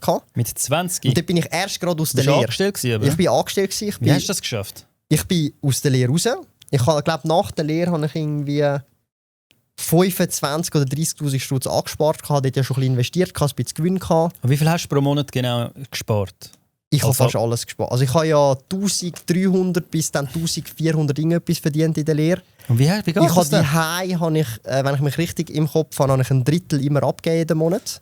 Also die hast deine Eltern Miete und so gegeben? Ein Drittel und sie haben das hast du nicht zurückbekommen? Nein, das habe ich nie zurückbekommen. Nein. Das ist wirklich für... Aber wie kommst du denn auf 100'000? Nein, ich bin ja nach, also das ist zuerst mal die Lehre. Eben nach der Lehre habe ich etwa so 25'000, 30'000 Stutz gehabt. Ja, okay. Genau. Aha, okay. Genau. Dort bin ich ja dann so 20, genau. Und das heisst, das habe ich dann so durch das Sparen, weil ich habe wirklich ich habe eigentlich wie nichts gemacht. Ich bin einfach daheim gewesen, habe meinen Shit gemacht und habe immer so meinen Side-Hustle. Ich habe noch am Side-Hustle immer noch ein bisschen etwas verdient. Ah, eben. So was zwischen für 3 bis... Eben. So YouTube-Videos plus E-Commerce. Das hat schon während der Lehre gehabt. 20, 30 ist ja nicht so viel, oder? Mit dem YouTube früher. Nein, aber halt E-Commerce. Dort habe ich dann schon mal in guten Monaten so 1000 Stutz verdient. Ah, doch. Oder das ist eigentlich fast so viel, wie ich in der Lehre verdient habe, teilweise, mit einem Side-Hustle. Okay. Und so bin ich dann eben auf die 25 bis 30 gekommen. Und dann habe ich noch etwa ein Jahr gearbeitet, zusätzlich. Und dann bin ich eigentlich schon auf die 100 gekommen. Weil ich habe ja dann recht gut gerade verdient. Und das war schon investiert gewesen? Nein, ich habe ja jeden Monat. Also die 25 bis 30, die habe ich investiert schon, voll. Die sind eben schon investiert. Und dann habe ich eigentlich wirklich, was habe ich verdient? Ich glaube 72 oder so, habe ich gerade nach der Lehre verdient. Mit aber Piquet-Dienst. Das heisst, ich habe dann mehrmals im Monat, also einmal im Monat immer Minimum Piquet-Dienst, 24/7, ganze Woche bin ich auf Abruf gewesen. Das heisst, wenn am 3 Uhr morgen ein Anruf kommt, muss ich den PC auf Probleme lösen, IT, genau. Da hast du auch Zulagen, da bekommst du wirklich sehr gute Zulagen, weil du bist komplett blockiert, du musst verfügbar sein, du musst in der Schweiz bleiben, du musst innerhalb von 15 Minuten an einen PC gehen. Das heisst, du bist dann in dieser Woche stark limitiert auf, du kannst nichts planen, du kannst auch nicht spontan machen, sondern du bist einfach eigentlich daheim. Und darum bekommst du einen geilen Zuschlag. Ich weiss nicht, wie es heute ist, aber vor 10 Jahren, als ich das gemacht habe, war es noch ein geiler Zuschlag. Ja, kann man gut. Das ist je nachdem, wenn du dann noch Fälle gehabt hast, das hat dann richtig eingeschenkt, das hast dann vielleicht mal über einen Tausiger für die Woche, die du geleistet hast, extra in diesem Monat bekommen. Weil du hast Pauschalen bekommen, plus noch das, was du geleistet hast und so weiter, weil du halt komplett geblockt bist. Und ich bin dann einer gewesen, der gesagt hat, was?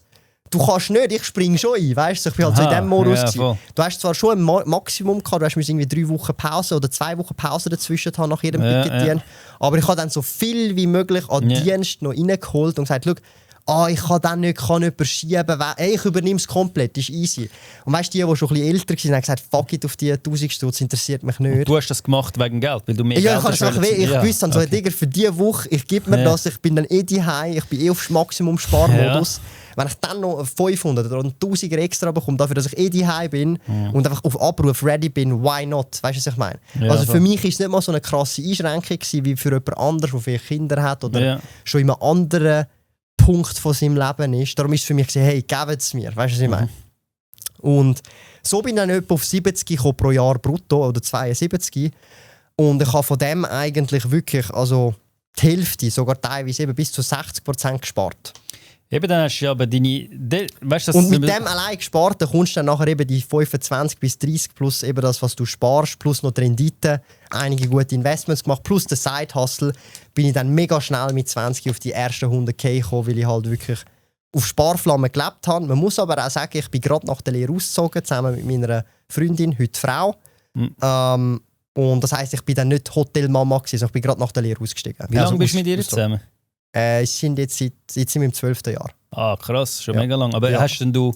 Genau. Weißt du, weil viele können nicht so viel sparen, weil sie einfach zu viel Ausgaben haben. Und ich habe mal gesehen, Frugalismus ist bei dir mal das Thema. Ja, so Minimalismus. Für die nicht wissen, was das ist einfach... Kannst du das mal erklären, wie du dort gelebt hast? Weil das machst du jetzt nicht mehr, oder? Also... Weil ich weiss, ich habe mal ein Video gesehen, dass du hast gesagt, du gehst jetzt zum Beispiel in Coop. Ich weiss auch, dass du in Coop... Ich weiss wieso, aber ich informiere mich ein bisschen. Aber ich habe deine Videos ja immer geschaut, darum weiss ich das.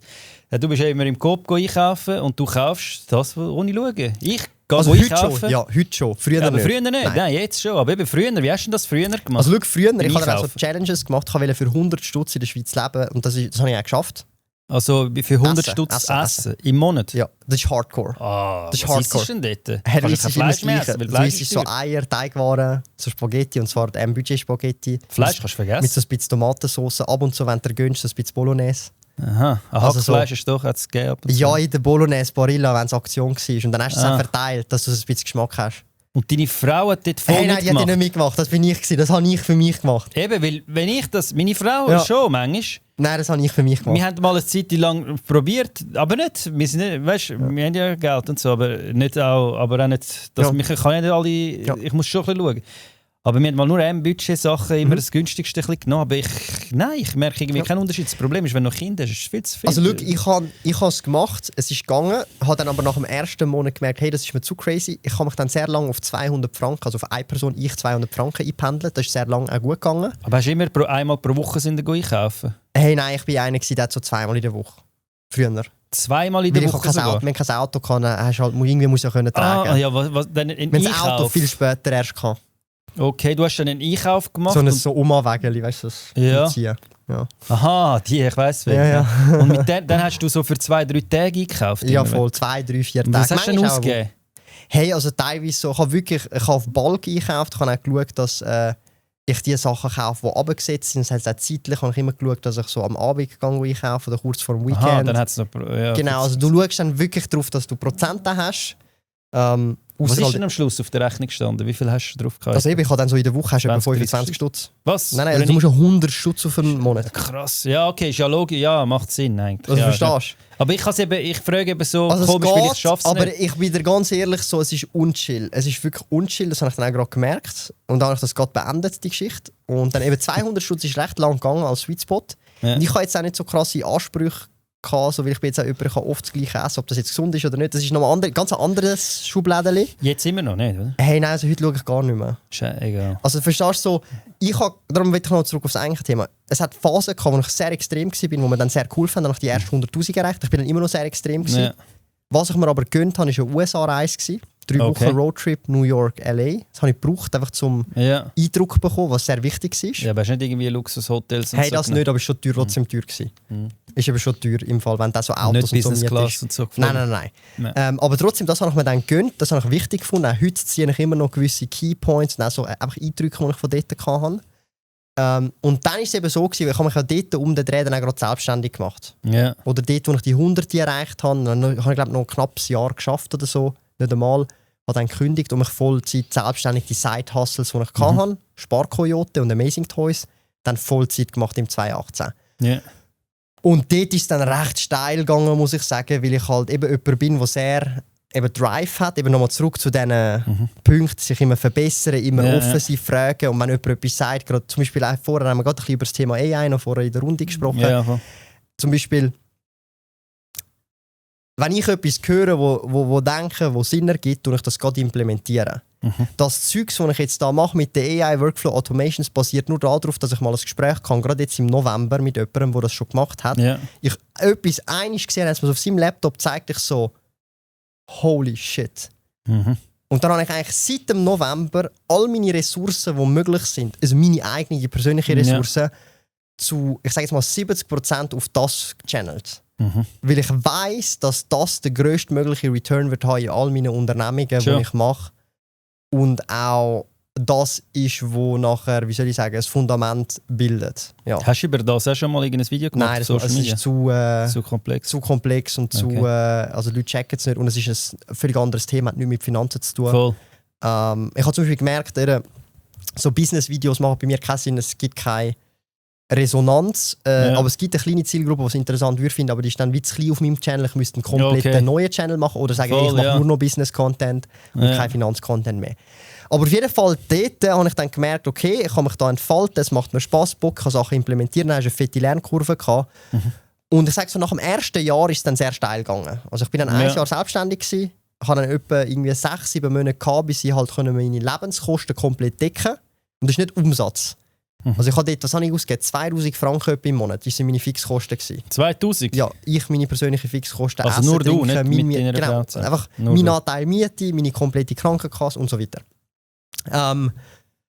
2000 Stutz, also 24'000 Stutz plus halt noch Ferien. Dann kommst du halt vielleicht auf, sagen wir mal, 28'000 pro Jahr, wo ich dort etwa ausgegeben habe. Ferien ist ja das, was viel... Aber, und jetzt kommt der Punkt, ich habe eigentlich, seit ich mich selbstständig gemacht habe, habe ich keine Ferien gemacht bis 2023. Darum kannst du es auch wieder wegstreichen. Aha, krass. Ich habe es dann aufgeholt wieder im 23. Aber wie ist das so? Weißt, du bist ja in einer Beziehung. Deine Frau war immer einverstanden überall? Hey, ja, sie war supportive. Ja. So, ja. Also klar hast du mal auch Differenzen und so, aber sie hat das Greater Picture gesehen, sie hat das Greater Goal gesehen, checkst du? Ah, weil sie hat zum Beispiel in die Ferien, so du nicht. Hey, wir sind dann, weißt du, so, für mich zählt in die Ferien gehen, wenn ich jetzt zu meiner Großmutter gehe und meine Frau kommt mit und wir sind dann bei meiner Großmutter zwar in einem Land, wo jetzt sie auch nie, also Budapest, also das ist dann auch Ferien, aber praktisch, es kostet nichts.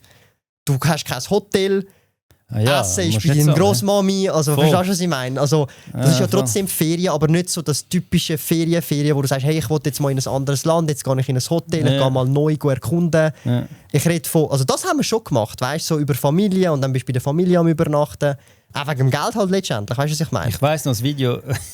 Sie hat, glaube ich, einmal angefangen. Das erste Mal, was sie investiert hat, das Video habe ich gesehen. Voll, da haben wir auch in ihrem Portfolio. Das ist jetzt schon sehr wahrscheinlich. Kannst du sagen von ihr, wie das Portfolio jetzt ist? Hey, das ist recht krass. Also so, sie hat jetzt, ist sie ist jetzt nicht so akribisch wie jetzt zum Beispiel ich, aber viel von denen, also sie hat im Fall teilweise schon auf das, was sie investiert hat, hat sie teilweise verdoppelt das Geld. Wann war das gewesen, aber? Das war jetzt vor 5-6 Jahren. Ja, das habe ich noch gesehen, 6 das Jahre. Video irgendwie. Doch, 6 Jahre, glaube ich. 6 Jahre etwa. Vor 6 Jahren, 5-6 Jahre, ja. 2020, 2021. Eben, ich muss ja sagen, ich weiss nicht, ich habe ja angefangen, ich habe im Callcenter geschafft, 2018. Und dann hat ein Kollege so Videos geschaut, so ein deutscher Finanzfluss. Finanzfluss, ja, der Thomas. Und der ich so, Thomas, das ist ja auch interessant. Du hast, glaube mit dem auch schon mal ja, voll, ich habe mit ihm auch schon Videos gehabt, ich Panels so, und das so. ist ja auch Ja. interessant und so, aber ich weiss, es war schon kompliziert so gewesen, aber eigentlich auch wieder nicht. Und nachher habe ich dann immer so YouTube-Videos geschaut, wenn ich bin spazieren oder ins Gym oder so, dann habe ich das gelost anstatt Sound. Genau. Da habe ich zum Beispiel deine Videos gelost. Ja. Anstatt Sound. Und dann habe ich angefangen, ich habe sogar die gleiche Aktie wie du angefangen einkaufen. Hast du hoffentlich analysiert? Aber schau, ich muss sagen, bin ich abgeschweift. Zu diesem Thema wird ich eben nachher auch noch kommen. Ich habe Roche gekauft, ich habe ABB gekauft, ich habe Swiss Re und so gekauft. Ich habe dann eben auch das Dividendenzeug gesehen, das hat für mich interessant tönt, weißt, dass du jeden Monat kommst einfach Geld über aufs Konto und du musst eigentlich gar nichts machen. Also du musst nichts machen. Also es gibt ja das Passwort passives Einkommen, wo ja von ganz vielen das ist aber, also das ist für mich das einzige wirklich Pass. Es ist ja und ich will genau darauf zurückkommen. Also es gibt ja wirklich viele, die das Passwort benutzen. Das einzige reale, wirklich meiner Meinung nach passive Einkommen ist, wenn du in Aktien investierst oder von mir in ETFs und du eine Dividende, also Ausschüttung vom Gewinn bekommst. Das ist auch Mieteinnahmen, du hast trotzdem das Aufwand. Ist nicht passiv. Also ich kenne viele auch sehr erfolgreiche Immobilieninvestoren und die sagen mir, Thomas, wenn du passives Einkommen willst, dann ist Immobilien nicht das Thema. Du musst ja immer, wenn etwas kaputt geht. Sogar sie sagen, dann schau, passives Einkommen ist halt höchstens Zinsen vielleicht noch. Also Anleihen ist auch mehr oder weniger in eine ähnliche Kategorie, aber einfach dort sind Zinsen viel zu niedrig heutzutage, oder? Aber das ist wirklich das einzige reale, wirklich passive Einkommen für dich schafft. Auch wenn du das Zeitliche segnest, weil dann wird einfach das Depot vererbt deiner Frau, deinen Kindern und das tut weiterhin passives Einkommen automatisiert einspülen. Oder? Und das ist halt die Königsklasse, sage ich jetzt in dieser Richtlinie. Und nochmal zu dem Punkt, oder? Also, ich habe sehr akribisch gespart, das gesparte Geld sehr akribisch investiert. Dann, als ich mich selbstständig gemacht habe, sehr offen und immer die ganze Zeit verbessern. Yeah. Besser machen, besser, schnell implementieren, die ganze Zeit schneller sein als, ich sage jetzt mal, Konkurrenz in Anführungsstrich. Und das hat dann dazu geführt, dass ich sehr schnell angefangen habe, sehr viel Geld verdiene in beiden Unternehmen. Ich würde nicht wissen, wie viel Dividenden du jetzt bekommst. Hey, es ist im Fall... Ich weiss, du machst immer das Depot-Dings und Dividenden-Dienstag hast du gemacht mit so einem Deutschen. Johannes, immer noch. Wir machen Livestreams für fast 10 Jahre. Livestreams fast 10 Jahre. Jeden Donnerstag oder Dienstag. Dividenden-Donnerstag, Dividenden-Dienstag. Aber noch zurück zu dem Thema. Ich habe sehr akribisch sehr viel dann auch investiert von dem, was ich gespart habe und was ich auch verdient habe. Das heisst, ich kann dir halt ein Extrembeispiel geben, wenn du jetzt, sagen wir mal, 5'000 Franken verdienst pro Monat. Also, was meinst du, Dividenden? Nein, einfach 5'000, ganz normal Lohn. Ganz normal Lohn oder halt als Selbstständiger, so wie jetzt du, oder halt als Unternehmer, wo halt dann vielleicht schon das Konstrukt, eine Holdingstruktur hat, viele Mitarbeiter hat. Ja. Da verdienst du ja Geld. Sagen wir mal, ich verdopple jetzt mein Einkommen auf 10'000 Franken pro Monat, was ja crazy schon ist. Also wenn du 10'000 pro Monat verdienst, dann bist du schon wirklich top dabei in der Schweiz, bin ich ganz ehrlich. Da bist du schon wirklich im oberen Segment. Also aber ob das... Ja. Du bist dann in den oberen 10-20%, was Einkommen angeht, Bruttoeinkommen. Ja. Das heisst, du hast 80% der Leute, die weniger als du verdienen. Aber schau, ich zeige lass mich kurz mach. Da habe ich immer noch gleich viele Ausgaben gehabt. Immer noch. Okay. Da gehst du vielleicht auf 20'000, was absurd ist. Das ist, wenn du anfängst, 20'000 pro Monat verdienen. Und ich rede von nicht das, was deine Firma Umsatz macht. Ja, genau. Das, was du für deine Familie mit heimnimmst. Was du auf dem Konto hast eigentlich. Also dass du persönlich, privat damit kannst du in die Ferien gehen. Das ist nicht mehr Firmageld, das ist dein Geld. Eben das, was auf dein Konto auszahlt. Korrekt. Ja, selbstständig ist noch ein bisschen, wenn du halt auf deinen Namen, also es ist noch ein bisschen, so. Immer noch gleich viele Ausgaben gehabt. Dann gehst du auf 40'000 rauf. Thomas hat immer noch gleich viele Ausgaben gehabt. Ja, also wir von monatlich. Dass du genau die gleiche Ausgaben hast. Genau, ja. Und einfach die Steuern werden teurer. Die Steuern werden höher, weil es progressiv ist. Ich muss AHV oder viel zahlen. Das ist, weil du selbstständig bist. Keine GmbH. Ja. Genau. Das ist also ich habe instantly, nachdem ich gemerkt habe, oh shit, ich habe gerade irgendwie, was ist das gewesen? Ich glaube, ich war selbstständig gewesen, nicht einmal ein Jahr und habe gerade eine GmbH gegründet. Würdest du mir raten, dass ich natürlich, eine GmbH? Ja. Also das ist eigentlich das Erste, was man macht. Also ich mache jetzt einfach neue Unternehmen. Ist egal, wenn du $20,000 oder so. Nein, das Geld hast du, das ist in der Firma. Ja, das ist in der Firma. Das können wir vielleicht noch nach dem Podcast ein bisschen Okay. diskutieren, aber was ich damit sagen will, ist, der Thomas hat gleich viele Ausgaben gehabt über einen Zeitraum von 4 bis 5 Jahren, also von 2018 bis eigentlich 2023. Ja. Obwohl er exorbitant, also wirklich exorbitant, also ich rede von, also du kannst es dann so sehen, wenn du es würdest theoretisch abbrechen, hast du im Jahr teilweise so viel verdient, wie jemand in 10 Jahren verdient. Im Jahr. Krass. Und ich habe es natürlich auch investiert. Ja. Weil du es dann noch investierst, tut das natürlich noch exponentiell das Ganze nach oben schieben. Voll. Und wenn du noch ein bisschen Glück gehabt hast, dass du die richtigen... Und ich sage bewusst Glück, weil klar, du hast können, du kannst entscheiden, aber es ist letztendlich, du hast immer irgendwo eine Portion Glück, auch im Unternehmertum, so wie in der Selbstständigkeit, als auch beim Investieren. Du kannst nicht alles wissen. Es geht nicht. Auch ein guter Investor hat auch mal schlechte Investments oder sehr gute oder durchschnittliche Investments. Also Glück oder Zufall spielt in jedem Leben, in jeder Hinsicht eine Rolle. Immer. Safe. Egal wie gut, nur schon schlecht wegen der du bist. Gesundheit auch. Genau. Also das ist mal ein grosser Punkt, wo mir auch immer bewusst war. Aber trotzdem tut Investments, weil ich habe das Geld gespart, das nochmal nochmal exponieren. Voll. Also, oder exponentiell erhöhen. Ja. Und ich habe ja dann 2021 bereits schon die Million erreicht. Das war vor 5 Jahren. Nettovermögen. Nicht Portfolio, aber Nettovermögen. Hast du viele Krypto gehabt? Nein, ich habe Krypto, Ja, also weil wirklich 21 gross ist. Krypto habe ich erst, also ich habe ja alle Kryptos verloren mit Celsius, das ist nochmal eine andere Geschichte. Ich habe das alles gesehen. Genau. Darum, also das meiste Geld habe ich dann letztendlich mit meinem Job sozusagen gemacht, mit meiner Selbstständigkeit, aber dann habe ich viel Geld dann nochmal gemacht mit dem Investieren, mit den richtigen Investments. Ja. Oder? Und dann ist halt so ein Punkt, wo ich gesagt habe, dann habe ich transparent Videos dazu gemacht, ich teile mein gesamtes Vermögen eigentlich nicht mehr, sondern nur noch mein Portfolio, weil ist mir zu blöd.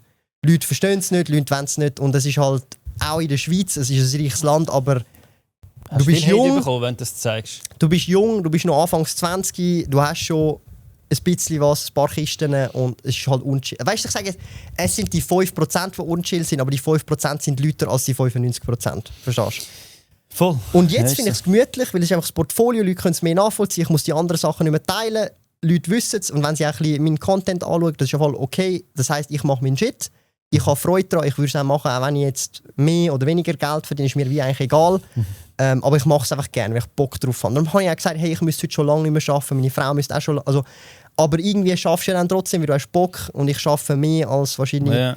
Weil zum Beispiel für mich ist, wenn ich nicht arbeite, fehlt mir etwas im Leben. Ob das jetzt gut oder schlecht ist, kann jeder selber definieren. Voll. Wenn ich jetzt nicht arbeiten würde, ist so für mich so, was mache ich jetzt? Ja, okay, Schaffen muss man schon differenzieren. Du schaffst für dich und nicht das. Hey, das ist egal, ich müsste irgendetwas, ich müsste arbeiten, ich müsste productive sein. Ich kann das nicht erklären, wenn ich nicht productive bin. Also zum Beispiel, wenn du in einem Restaurant als Kellner arbeiten, nein, das ist hey, also ich kann es jetzt nicht gut erklären, aber zum Beispiel, ich würde dann, wenn ich im Restaurant als Kellner arbeite, würde ich in meinem Kopf überlegen, was kann ich machen, wenn ich nicht Kellner sein will, nicht Kellner sein, verstehst du? Das war bei mir so gewesen, darum Genau. bin ich jetzt da am Podcast. Ich trotzdem arbeiten. Und ich gehe sogar noch einen Step weiter. Und das ist eben darum ist so ein bisschen die Gefahr, wie dein Brain so gepolt und nachher die Autobahn im Gehirn so gestellt sind, dass wenn ich zum Beispiel jetzt, ich bin am See mit meiner Frau oder mit Kollegen. Ja. Mein Brain denkt automatisch, ich bin jetzt vielleicht im Schwimmreif irgendwo auf dem See und dann irgendwann bekomme ich einen Impuls, boah, das ist eine geile Idee.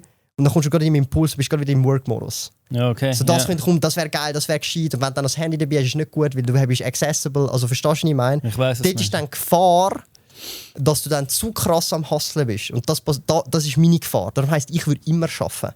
Weil mein Brain so darauf getrimmt ist, schon die letzten 10, 15 Jahre, dass ich eigentlich immer im Work-Modus bin. Und also mir gefällt es, und das ist nochmal noch gefährlicher. So hast du ja dann die ganzen Workaholics, sie machen das ja nicht, sie machen das, weil sie das wollen machen. Es zwingt sie ja niemand. Und dort ist dann wieder die Balance, da muss man entscheiden, ist das jetzt gut, schlecht. Du musst ein bisschen aufpassen, die Balance finden, oder wie jetzt wie in meinem Fall meine Frau haben, die sagt, hey Thomas, musst du ein bisschen chillen, jetzt ist wieder einmal gut. Genau gleich, also seit ich Social Media mache, ich habe nicht einen einzigen Tag nichts gemacht für Social Media. Es hat es nicht gegeben. Seit 2020, ja 6 Jahre jetzt dann. Und viele denken, ja, schau, der ist zu faul zum Arbeiten, Sozialamt schreibt es amigs oder sonst irgendetwas, das triggert mich amigs ein bisschen, ja.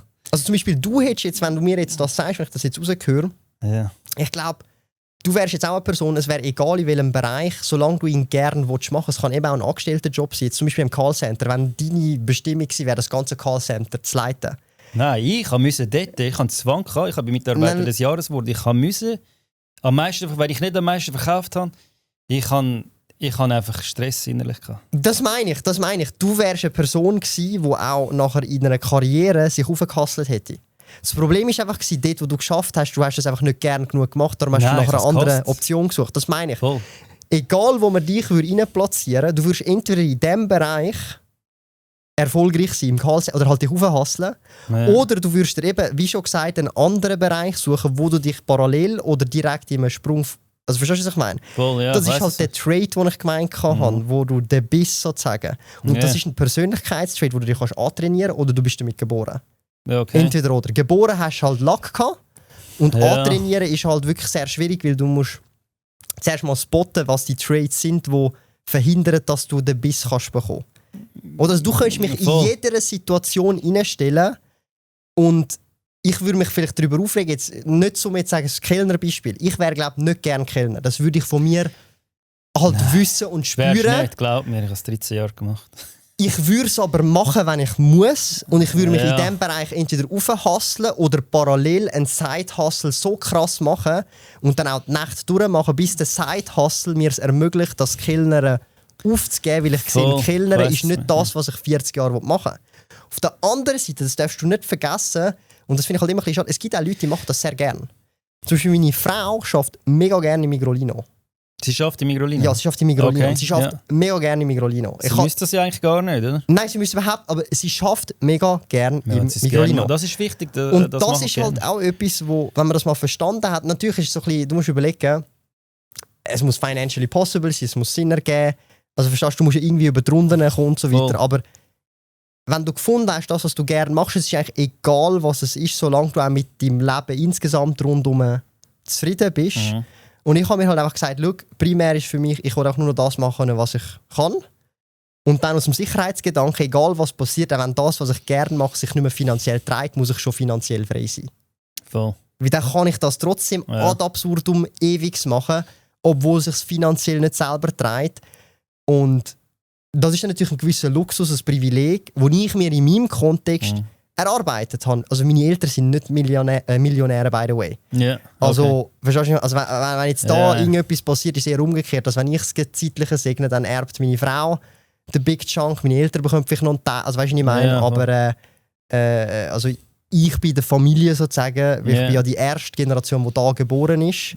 Meine beiden Eltern kommen nicht ursprünglich aus der Schweiz. Nein, ich bin Einzelkind. Okay. Und sozusagen, ich bin die erste Generation, die wirklich da jetzt wirklich gross etwas kann, also bauen. Oder aus dem ja, also ich meine einfach nur so aus dem Kontext, meine Eltern sind selbstständig gewesen, lang, also über ein Jahrzehnt. Yeah. Und haben halt schon, also weißt, in dem Sinn einfach ihren Lebensunterhalt bestritten und alles, aber halt so von Hand zu Mund, wie man dem sagt, einfach jeden Monat über die Runde kommen. Und das hat dann gut geklappt, ohne Schulden. Weißt du, was ich meine? So halt alte Schule, wo du eigentlich jetzt nicht gehst, Sachen.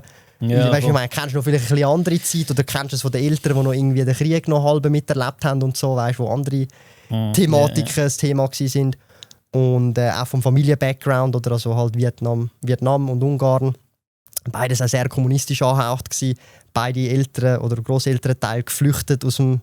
Deine Mutter ist von Vietnam, dein Vietnam Vater und sind beide halt so ein bisschen mit der Familie dann geflüchtet, weil halt auch offen kundgetan worden ist, dass man eigentlich nicht d'accord ist mit dem, was die Parteien dort wollen. Yeah. Und das ist halt damals nicht so gut gewesen, wenn du das halt gemacht hast zu diesen damaligen... Das sind ganz andere Zeiten halt. Voll, okay, das ist schön, halt also, das ist dann nicht nur Wirtschaftsflüchtlinge, die sagen, hey, ich will einfach, weil es besser ist, sondern halt wirklich, weil du halt dann noch andere Sorgen und Probleme hast, wo dann nicht einfach nur ist, hey, ich will mir auch ein iPhone und ein schönes Auto können leisten, oder?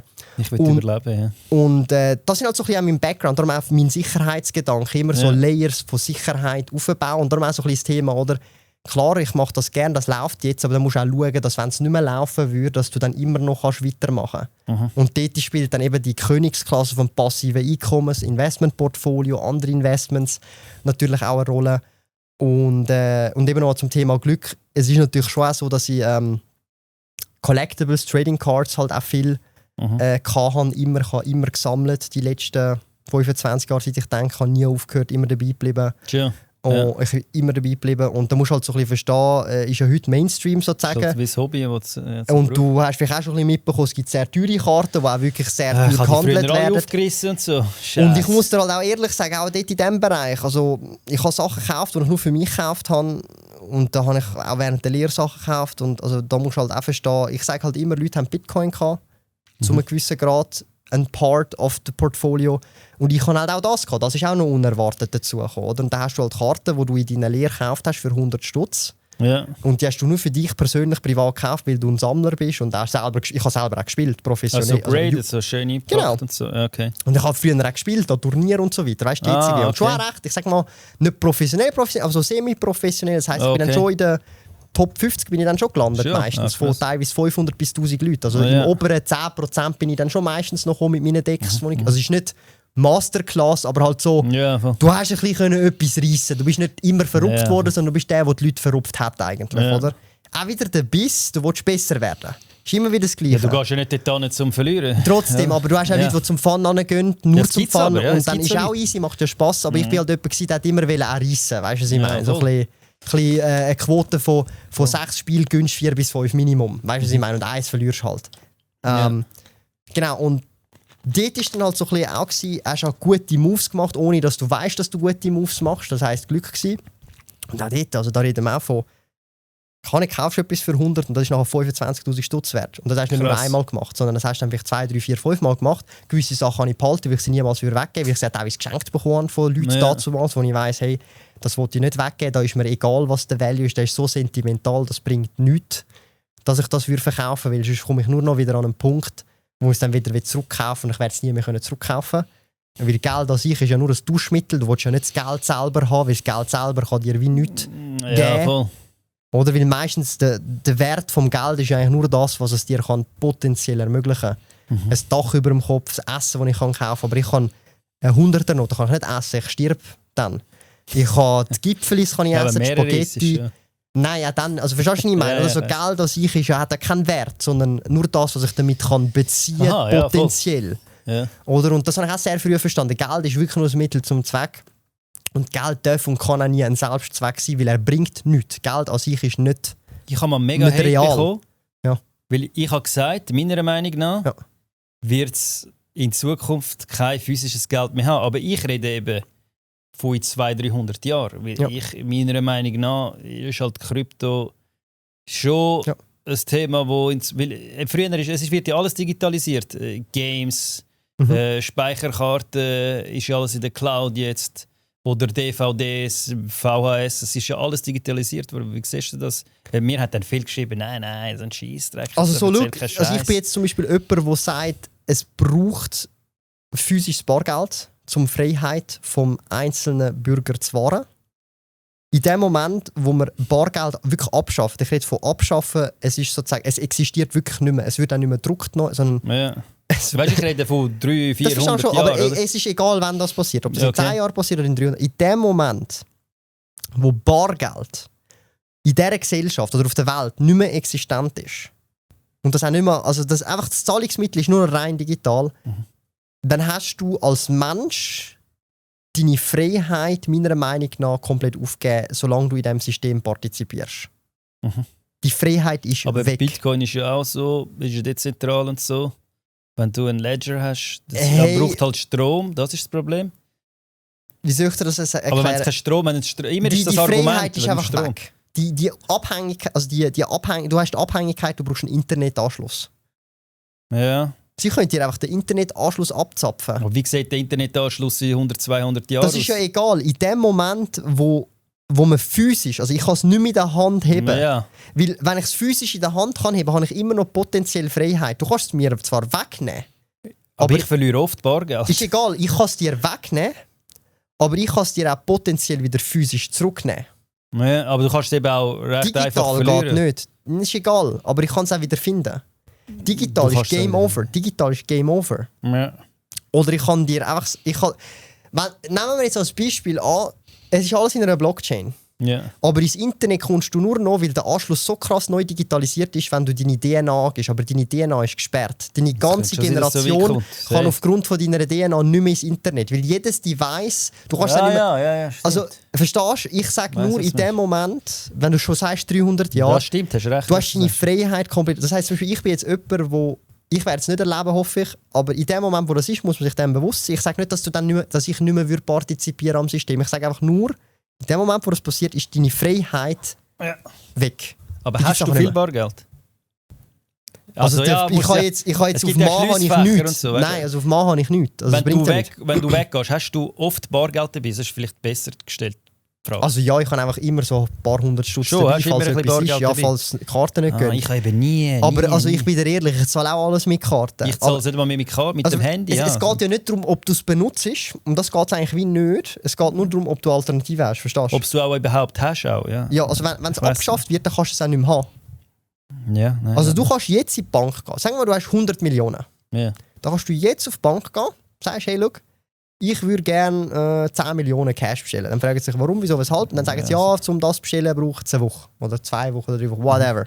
Das ist irrelevant, aber es geht einen Moment. Sie haben nicht auch 10 Millionen dort. Ja. Dann gehst du dort rein und dann machst du einen Termin ab und irgendwann dann gibt es eine Übergabe über whatever. Ja. Und dann hast du die 10 Millionen bar. Vielleicht tust du gerade die Schliessfach, I don't know, whatever. Ja. That's it. Ja. Das kannst du jetzt heute machen, das weil Bargeld noch existiert. Ja. Ist übrigens nicht einmal so viel vom Volumen, wenn du 1000er Noten nimmst. Passt in eine kleine Sporttasche. Ist easy peasy. Ja, wenn du... Ja. Ist easy peasy. Also es passt sogar so in ein kleines, keine Ahnung, man, so in ein kleines Die Frage ist halt, wieso solltest du das machen? Ja. Ist ja irrelevant, warum du es machen sollst. Es geht nur darum, du kannst es machen. Ja. Das ist wie zum Beispiel... ich bin gar kein Fan von neuen Autos, die automatisch abdrosseln. Ja. Also wenn ich jetzt ein Auto habe, wo wenn es merkt, hey, ich bin jetzt bei 120, ich darf nur 120 fahren, wenn es abdrosselt. Das finde ich nicht korrekt. Ich verstehe schon den Hintergrund. Aber ich will, wenn das mein Auto ist und es potenziell theoretisch... Vor allem, wenn du auf Deutschland nachfährst. Genau, 200 kann fahren, dass ich das potenziell theoretisch auch 200 kann fahren. Dass es aber dann übersteuert softwaretechnisch und ich nur 120 kann fahren, finde ich dann sehr frech. Ja, ist so. Also verstehst du ein bisschen, was ich meine? Es geht mir eigentlich grundsätzlich um die Freiheit. Oder wenn ich ein Auto kaufe, wo eine Sitzheizung eingebaut hat und ich die Sitzheizung über eine Subscription muss freischalten. Also es ist real, das ist nicht irgendwie Fake-Shit. Also es ist kein Fake-Shit, gell? Es ist kein Fake-Shit. Also das Zeug wird... Apple also der Car Shit oder so. also der gibt's. Ich weiss nicht, ob es Mercedes oder BMW war, wo das gepoolt hat, aber was? Nein, das hat es jetzt schon. Und es hat einen fetten Backlash gegeben. Einen fetten Backlash. Ja, normal. Und also verstehst du, wir gehen jeder Scheiß braucht heutzutage in dem Moment, wo ich dir eben sage, also du musst die Möglichkeit können haben, auch wenn du sie nicht benutzt. Ja. Also verstehst du, nur weil ich das nicht benutze, heisst das noch lange nicht, dass ich sagen will, hey, ich will mir die Möglichkeit verschliessen. Ja. Voll. Oder? Und das ist so ein bisschen der Point, wo man muss differenzieren muss. Also viele Leute, die sagen, sie sind im Pro, sagen genau das, was du, ich benutze kein Bargeld, warum soll ich es benutzen? Ja, ich benutze es nicht, weil es mir immer nur schon die Münze ist, alles Münze da hinten und so Schuhe. Also, und das ist so ein Punkt, wo ich halt sage, das ist sehr, sehr kritisch. Weil dann kannst du es ja auf fast alles setzen. Nur weil ich ein Gesetz nicht aktiv brauche und es mich nicht betrifft, heisst es ja noch lange nicht, dass es nicht einen tiefergehenden Grund hat. Nehmen wir jetzt mal als Baugesetz. Ja, ich brauche es eigentlich nicht. Ich tue eigentlich nichts bauen. Ich lade, ist eigentlich egal so. Es ist ein Baugesetz für, keine Ahnung, Gewerbe. Ist mir eigentlich egal, ich wohne bei mir daheim, bla bla. Und jetzt ist es aber ein essentielles Baugesetz, das für die Statik ist, dass es nicht zusammenstürzt, wenn es ein Erdbeben gibt. Und jetzt sagst du darum, bei einer Abschaffung von dem, das interessiert mich eigentlich nicht, betrifft mich auch nicht. Und sagst, ja komm, tun wir es abschaffen, fuck auf das Gesetz. Jetzt können die Bauherren günstiger bauen, jetzt als Beispiel, müssen tragend statisch nicht mehr so bauen, wie es vorher müssen bauen, und dann crasht das Zeug zusammen, wenn es mal ein leichtes Erdbeben gibt. Es ist ein übertriebenes Beispiel, aber es ist genau das gleiche Konzept. Weil du tust dann eigentlich sagen, hey, ich brauche es eigentlich nicht, weil du es in deinem Umfeld siehst, in deinem privaten, persönlichen Bereich. Aber du siehst dann nicht, wie wenn es mal brennen würde, was die Alternative ist. Und das ist dann schon zu spät. Aber was wenn es dann bei dir mal brennt, ist es gewesen.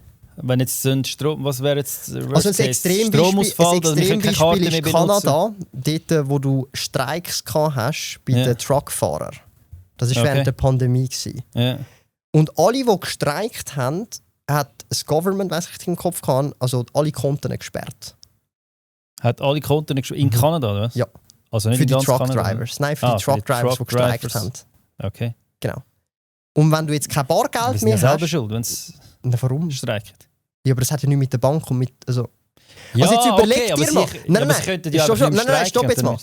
Stell dir vor, die SBB streikt. Und sie machen aus irgendeinem Grund einen Streik. Das ist ja ihr gutes Recht, zu Cool. streiken. Und jetzt sagt der Staat, Digga, ihr seid systemrelevant oder whatever. Jetzt tun wir eure Konten freezen, bis ihr den Streik beendet. Das ist nicht mehr ein freiheitliches Land.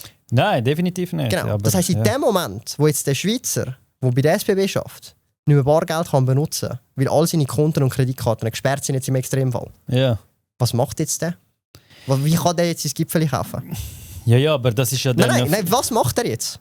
Also der Der jetzt im guten Recht streikt, aber ja, seine er ist am Arsch dann, ja, auf jeden Genau. Fall. Aber er ist ja also auch mit schuld. Nein, ist er nicht, weil es ist das gute Recht, dass er streikt. Streiken darfst. Ja, aber er muss ja nicht. Aber wenn er Also ist, sorry, ich weiss, was du in meinst. welcher Welt ist es Recht haben sie, wenn du streikst, Ja. dass deine Assets, dein Geld, das du gespart hast, gesperrt ist.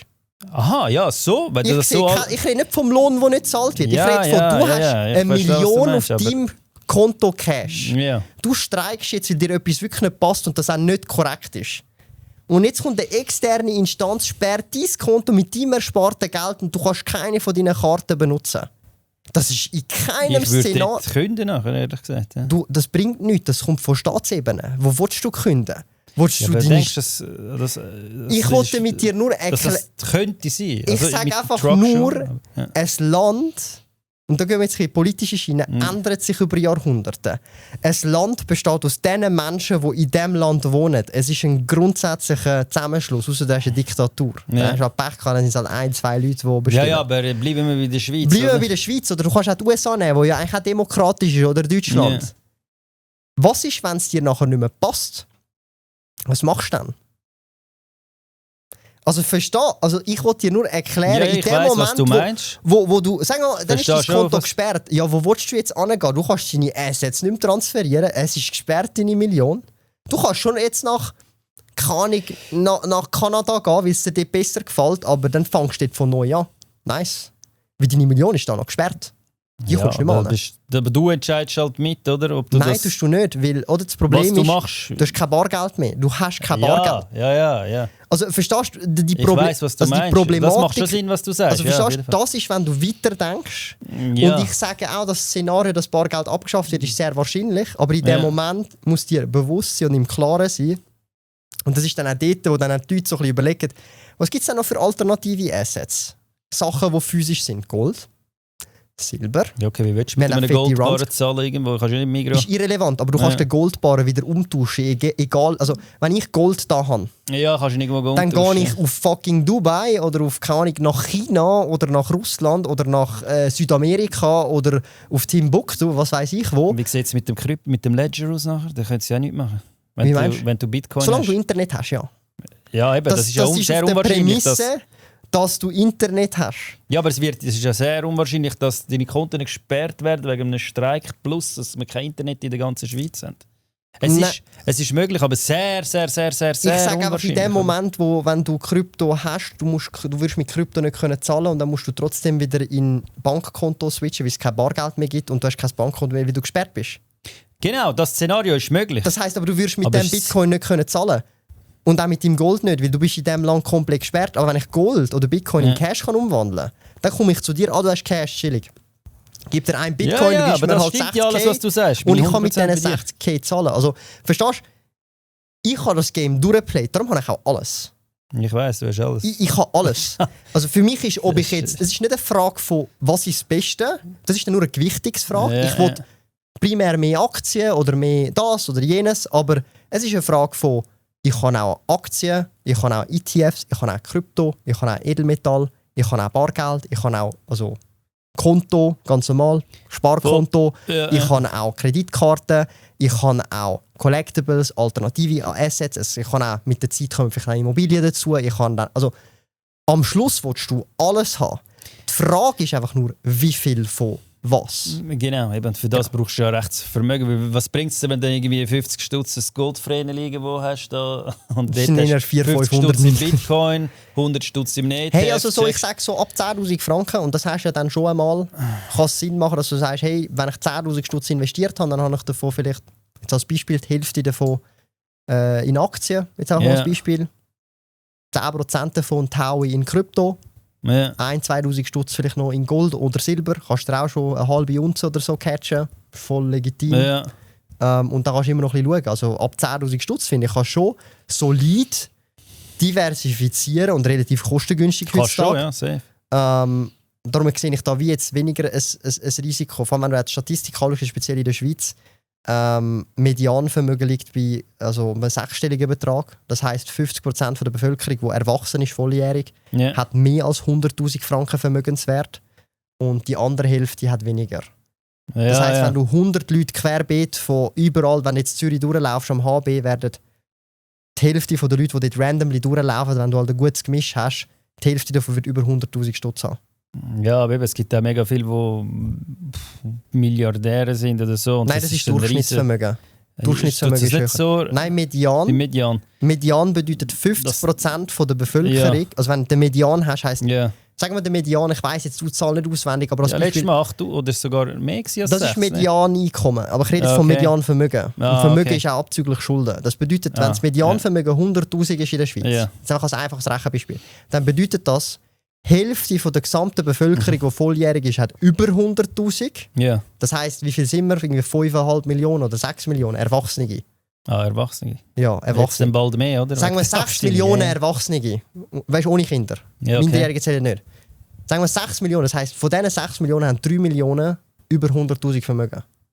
Und das ist alles, gesamt, alles, also wirklich alles, also alles Ja. an Vermögenswert. Wenn ein Parkplatzbesitz ist, zählt das auch zu deinen Vermögenswerten. Ach so, ja, okay. Ja, easy. Ja, okay. Genau, Alles und- klar. Ja, dann. Und safe, also die anderen 50% haben unter diesem Betrag. ja, okay. Und Ja, der Durchschnitt ist sogar wesentlich höher. Also ich glaube, der ist mehrere hundert. Ich weiß nicht mehr exakt, 300'000-400'000 ist der Durchschnitt. Und das ist eben die Zahl, die von den sehr Vermögenden aufgezogen wird. Das Median wird von den sehr Vermögenden gar nicht zu null aufgezogen, weil das nur ist der Mittelwert. Und auch das, wenn du dir das überlegst, dann bedeutet das, dass du relativ viel Vermögen hast. Und jetzt kommt der Clou an der Sache. Du kannst es jetzt auch altersgruppiert machen. Wenn du die 20-Jährigen bis 29, 30 bis 9. Ich meine, wie alt bist du jetzt? Ich bin jetzt 40 geworden. Das heisst, du bist jetzt im 40er bis 49er Bracket. Dort ist die Vermögensgröße wahrscheinlich schon viel höher. Ich habe jetzt die Stats nicht im Kopf, aber jetzt, wenn es über die ganze Altersgruppe ab 18 nimmst und die ist 100'000, dann muss es in deinem Alterssektor doppelt das Dreifache sein. Median. Ich rede von Median. Ja, voll. Ja, ist so. Das heisst, dort bist du einfach schon bei 250'000 oder so Ja, Median. ja. Das ist jetzt keine richtige Zahl, einfach zum Veranschaulichen. Ja, Ich habe jetzt logisch. die aktuellen Zahlen nicht auswendig im ja. Kopf. Aber über die Gesamtbevölkerung ist es sicher über 100'000. Oder? Und das zeigt dir dann auch schon, hey krass, oder, wo stehst du bei deiner Peer Group? Wenn du nimmst jetzt zwischen 18, 19 und 20, dann ist vielleicht der Median nur irgendwie so 20'000. Ja. Dann bist du vielleicht schon deutlich höher mit deinen 50'000 über deinem Peer Group Schnitt. Aber auf der Gesamtbevölkerung bist du wieder eher im unteren Segment. Oder weil halt, du hast nicht genug Zeit gehabt zum Arbeiten, verdienen, sparen und investieren. Genau. Oder?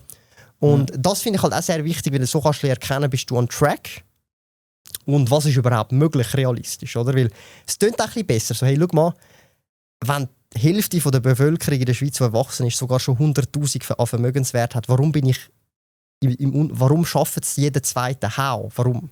Und es hat nicht nicht die Hälfte der Leute geerbt. Das tut mir wirklich leid, das ist Bullshit. Das ist wirklich Bullshit. Ja. Oder? Und das sind so ein bisschen Gedankengänge, wo, wenn du dich damit auch beschäftigst, mit richtigen Zahlen und Fakten, die dann das auch relativieren und auch, du merkst, hey, vielleicht ist es gar nicht so schwierig, wie ich es mir gedacht habe, zum Beispiel die ersten 100'000 zu erreichen. Das ist ja für viele das erste Big das Goal. Ist, ja, genau, 10'000 ist noch, sag jetzt mal, auch für einige schon wow, aber so tönt jetzt nicht, hey, ich habe 10'000 ist jetzt nicht so. Schon besser, aber 100'000, wenn wenn jemand sagt, hey, ich habe die erste, das ist dann so, jeder denkt so, oh shit, okay, krass, 100. Ja, 100 weißt du, was ich meine? So, so das Feeling her. Die ganze Kiste, also die Million ist natürlich dann nochmal so ein bisschen, wow, okay, da ist jetzt so. Das ist dann schon für die meisten, okay, hey, du hast jetzt da was aufgezogen. Tell me how, oder? Eben, und ich habe ja dir vorher erzählt, als ich angefangen habe im 18. Dort eben angefangen zu investieren in die ganzen Aktien und so weiter. dann habe ich gemerkt, ja, ich bin ja schon ein bisschen vorgeschritten im Alter. Ich bin ja nicht mehr 18 und so. Es geht mir alles zu lang und so. Weißt du, weil... Aber du hast sehr früh angefangen, mit Anfang 30 in dem Fall. Ja, aber du bist es early ist dabei, irgendwie mit 32 in dem Fall, oder? Etwa, ja. Das ist Problem early. ist... Hä? Das ist early, sehr früh. Ja, aber das Problem ist nachher ist 2020 gekommen, November, so, Ende 20. Dann habe ich angefangen gesehen, in den Medien und so. Bitcoin, Krypto und so, ist voll am Eskalieren. Das ist schon brutal am Aufgehen und alles. Und dann habe ich eben auf Swissquote, ich so, oh fuck, dann habe ich mal da Ethereum gekauft, mal einen für 600 Stutz irgendwie. Und das war ja jetzt mit dem Bullrun, dort, Dezember 20 oder so, habe ich erst gekauft. Und dann auch ein bisschen Bitcoin. Und ich so, oh fuck, was ist denn da los? Das ist ja schon über 100% im Plus und so weiter. Und mein Vater auch gezeigt und so, Scheissdreck und so die ganze Zeit. Und ich habe ja nicht gewusst, 4-Jahres-Zyklus und so, keine Ahnung, was das überhaupt ist, Halving und so, keine Ahnung. Und ich habe dann angefangen, ich brauche mehr Geld, ich brauche mehr Cash, um da zu investieren. Das ist viel zu wenig. Da habe ich alle meine Aktien im Plus aber verkauft. Einzelaktien, also recht im Plus, Roche und so alles, 80% und so. Und alles umgeschichtet in verschiedene Kryptos, nicht nur in Bitcoin. Ja. Und dort war ja der Bitcoin auch etwa 20.000 und so. Ja, etwa, wenn ich jetzt schätze, vielleicht stimmt es nicht ganz. Und alles verschiedene Kryptos. Und dann habe ich immer weiter gekauft, jeden Monat DCA betrieben, oder? Jeden Monat gekauft und nachher ist dann alles runtergegangen. Ja. Ja, und dann ist auch die so, ganze Plattform FTX in Pleite gegangen, dann mit der Zeit auch. Ist das schon dort 20? Corona war es. Ah, das ist und dann ist nochmal. Ja, voll. Ja. Das ist dann nochmal, ja. Genau. Aber jetzt habe ich so weit gelernt. Ja. Ich habe nicht verkauft. Von den Kryptos? Nein. Okay, ich habe alles das noch. Stark. Aber das ist, ja, aber jetzt mit Ethereum bin ich ja immer noch, jetzt bin ich sogar noch im Plus. Mit Bitcoin bin ich jetzt noch im Plus. Also hast du Dollar-Cost-Averaging gemacht? Oder also hast du nachher noch weiter gekauft danach oder nur die Position behalten? Nein, ich habe auch weiter gekauft. Nein. Ah, nice. Ich habe weiter gekauft, aber ich habe halt oft Monate gehabt, wo ich dann auch selbstständig geworden bin, wo ich leider kein Cash hatte zum Investieren. Wann hast du dich selbstständig gemacht? Ich habe mich im Januar 23, aber ich habe vorher schon selbstständig. Vorher habe ich 2 Jahre Krankentaggeld kassiert. Weil ich ja so eine schwere Corona-Erkrankung hatte, da habe ich in Reha-Kliniken. Wegen dem habe ich ja mit dem ganzen Zeug gestartet. Weil dort habe ich immer geschaut, so, was kann ich machen. Ich habe immer die Videos geschaut im Callcenter. Weil ich habe ja vorher schon im Restaurant geschafft, keine Lust mehr gehabt. Callcenter gewechselt und dann habe ich immer so Videos geschaut, was gibt es. Ich habe nie die Leute gecheckt, wie verdienen die Geld, unabhängig von angestellt sein, oder? Und ich so, jeder kann etwas gut und ich so, ich kann nicht gut. Ich kann gut mit dem Bünzli reden. Das kann ich sogar sehr gut. Ich bin ja selber halber Schweizer. Und dann habe ich so geschnurrt, dann bin ich ja viral gegangen und so. Und dann habe ich dort immer verschiedene Einkommensquellen gehabt. TikTok Live-Matches bin ich dann in die Zeitung gelandet. Dann habe ich so 16.000 und so im Monat verdient. Dann dachte ich, da verdiene ich ja auch gut. Im Gegensatz im Restaurant habe ich 4-5K verdient. Hast du aber wenigstens den grossen Teil investiert dann auch, oder? Ja, ich habe dann immer wieder investiert. Ja. Immer wieder. Und auch jetzt bin ich halt bei Swissquote, ich weiß gar nicht. Also wo steckst du da? Sagst du das öffnen oder nicht? Ja, ich sage alles. Okay. Ja, nice, okay. Mir ist das scheißegal, weißt du? Ich finde immer, da in der Schweiz redet man nicht über Geld und so, weißt du? Aber also wo steht das Portfolio? Was ist dort? Portfolio, jetzt bin ich 5% im Minus. Nein, und sagst aber die Summe sagst aber nicht in dem Fall? Also doch. Ich habe jetzt, auf Swissquote habe ich jetzt 47k. Nice. Aber mit dem genau gleichen Bestand bin ich schon bei 150k gewesen, weißt du? Ja, warum das? Wegen der Kryptos? Ja, und da bin ich im Dezember 24. Okay. Nein, Dezember 25. Ja, das ist, okay. Nein, Dezember 24. Also, aber darf ich dich fragen, was ist so die Asset Allocation bei dir? Also XRP, Bitcoin, Ethereum. Und du hast nur noch Krypto, du hast keine Aktien mehr, was? Ich habe noch ein bisschen ETFs, ich habe Nasdaq 100, ich habe auf View auch noch ein Portfolio. Ich habe ja noch auf View, ich investiere auch auf Postfinanz, dort habe ich auch noch Kryptos. Ich habe dort noch 10'000. Und dann prozentual ist 90% Krypto? Ja, viel zu viel. Das Problem, weißt du wieso? Aber ich sage dir wieso. Ja. Es hat schon einen Sinn dahinter. Ja. Also bei dir macht es jetzt nicht so Sinn, wenn ich dir erkläre, weil für dich macht das nicht so, die Logik nicht so. Aber wie gesagt, ich bin schon 40. Ich habe gesehen, wie es offen ist. Ich bin jetzt schon 2 Bullruns dabei. Ja. Zweimal der Fehler ist, nicht verkaufen. Das ist der Fehler. Ich habe gedacht, das mal verkaufen in diesem Bullrun. 100%. Aber es gibt immer Altcoin-Season. Ja, du bist ja auch drin im Krypto, du weißt ja. Aber das Mal hat es keine Altcoin-Season gegeben. Ich habe auf die Altcoin-Season gewartet. Die hat es halt nie gegeben. Also schau, ich tue dir jetzt gerade wir haben am Anfang des Gesprächs haben wir ja gesagt, ich spekuliere nicht mit meinen Investments grundsätzlich. Das du ist, tust zum Beispiel Casino. spekulieren. Ja. Du tust spekulieren. Und ich sage halt einfach, Voll. zum Beispiel ich habe tue vor allem spekuliert, Bitcoin, ja. Ethereum investieren. Also Ja. Altcoins mache ich eigentlich faktisch gar nicht, aber ich kenne es voll. Ja, aber weißt du, Altcoins habe ich XRP und so, nicht irgendwelche Meme-Coins, Es geht aber weniger ein Trump-Coin bisschen um das, sondern es geht mehr so darum, wenn du Vermögen, also weißt du, wenn Hast du du mir das angestellt?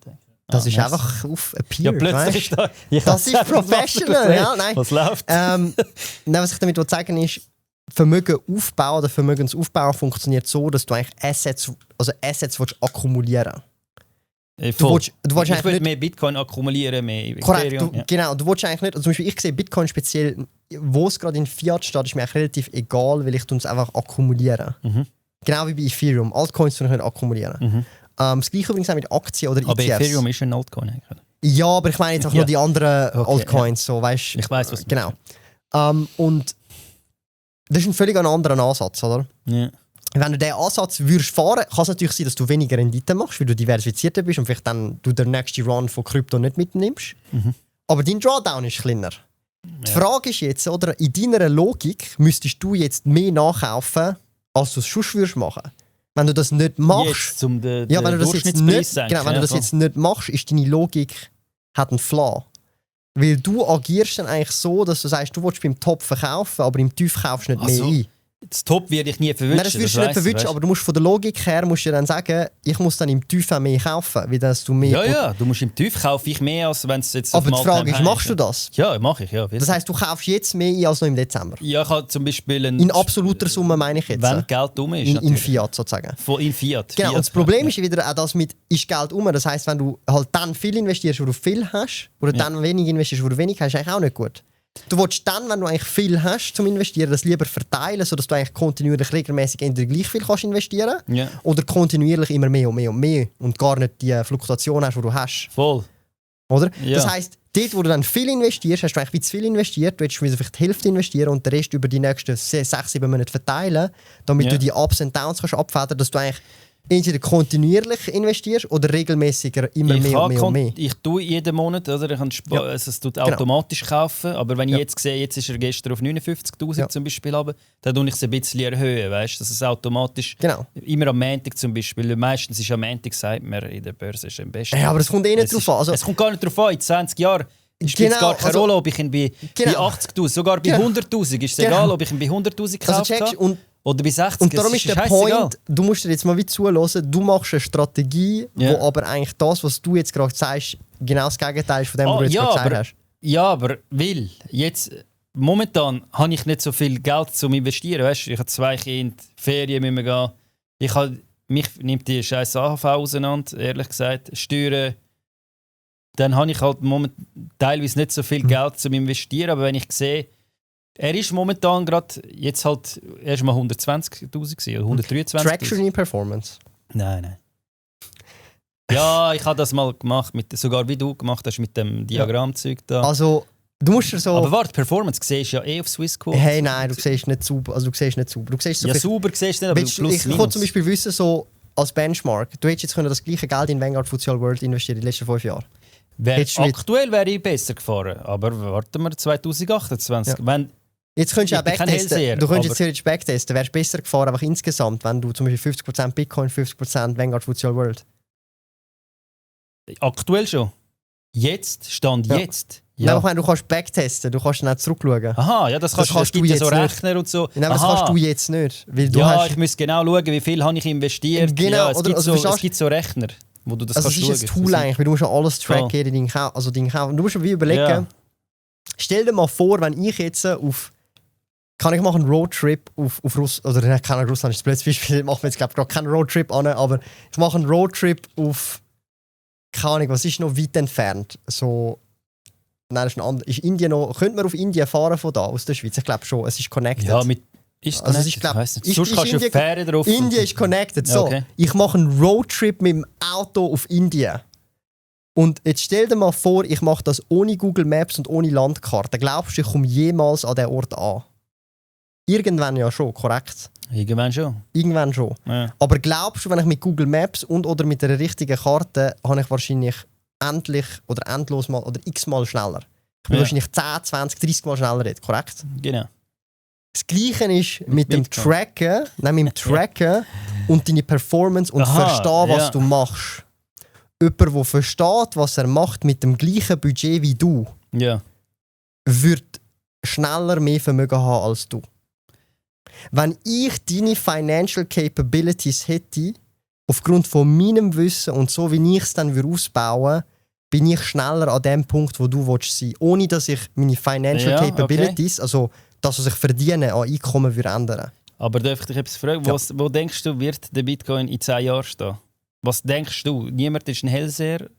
Aber was denkst in 10 Jahren du? Du investierst ja auch in Bitcoin. Look, ich sehe realistically speaking, dass der Bitcoin durchaus das gleiche Cap wie Gold kann haben. Das heisst, wir reden von einem Market Cap von irgendwie 7 bis 800'000 US-Dollar, also knapp 1 Million US-Dollar, ist theoretisch möglich, wenn es ein ähnliches Market Cap wie Gold erreicht. Das ist meine Hoffnung, checkst. Das ist aber meine Intention, hoffen und glauben tust in der Kirche und das machst du nicht an der Börse und mit den Investments. Ja, ich aber schon. Das ist mein... Du darfst ja hoffen und glauben, wo du willst. Das schon, aber... Die einen hoffen, glauben an die Dinge, Hindus, Muslims... Nein, aber das Hoffen und das Glauben bei den Investment, es ist dir wie... Also am Investment ist es egal, ob du hoffst oder glaubst. Verstehst du? Und es ist nachher eigentlich nur ein Wahrscheinlichkeitsspiel. Du musst dir wie überlegen, so... Es ist ein Wahrscheinlichkeitsspiel, ja. Du kannst Wahrscheinlichkeiten... Es ist nicht so wie beim Lotto, wo es praktisch unwahrscheinlich ist, dass du jemals im Lotto gewinnst. Aber beim Investieren, wenn du das mal verstanden hast, ist eigentlich nur Mathematik. Voll.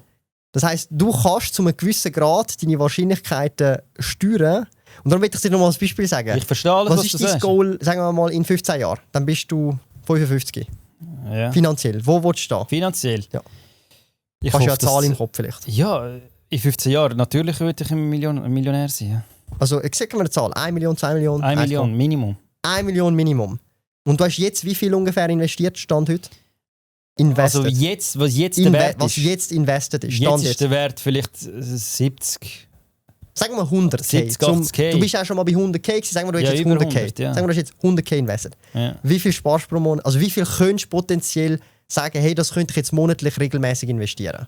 Nicht die höhere Maxzahl, nein, einfach, wenn du jetzt so ein bisschen schaust, hey, im Schnitt wäre es aufs Jahr gerechnet, dann wüsstest du 1000, 2500. Ja, weißt du, bei mir ist eine mega spezielle Situation. Weißt? Was hast du die letzten Jahre im Schnitt investiert? Ja, weißt, bei mir ist es wirklich mega speziell. Bei mir ist es sehr speziell, weil ich bin erstens mal selbstständig, ich habe einen Gerichtsfall mit der Schweizer Nazi gehabt. Bei mir ist das Problem, bei mir ist alles zusammengekracht vom Einkommen. Bei mir ist das ganze Social-Media-Ding zusammengekracht.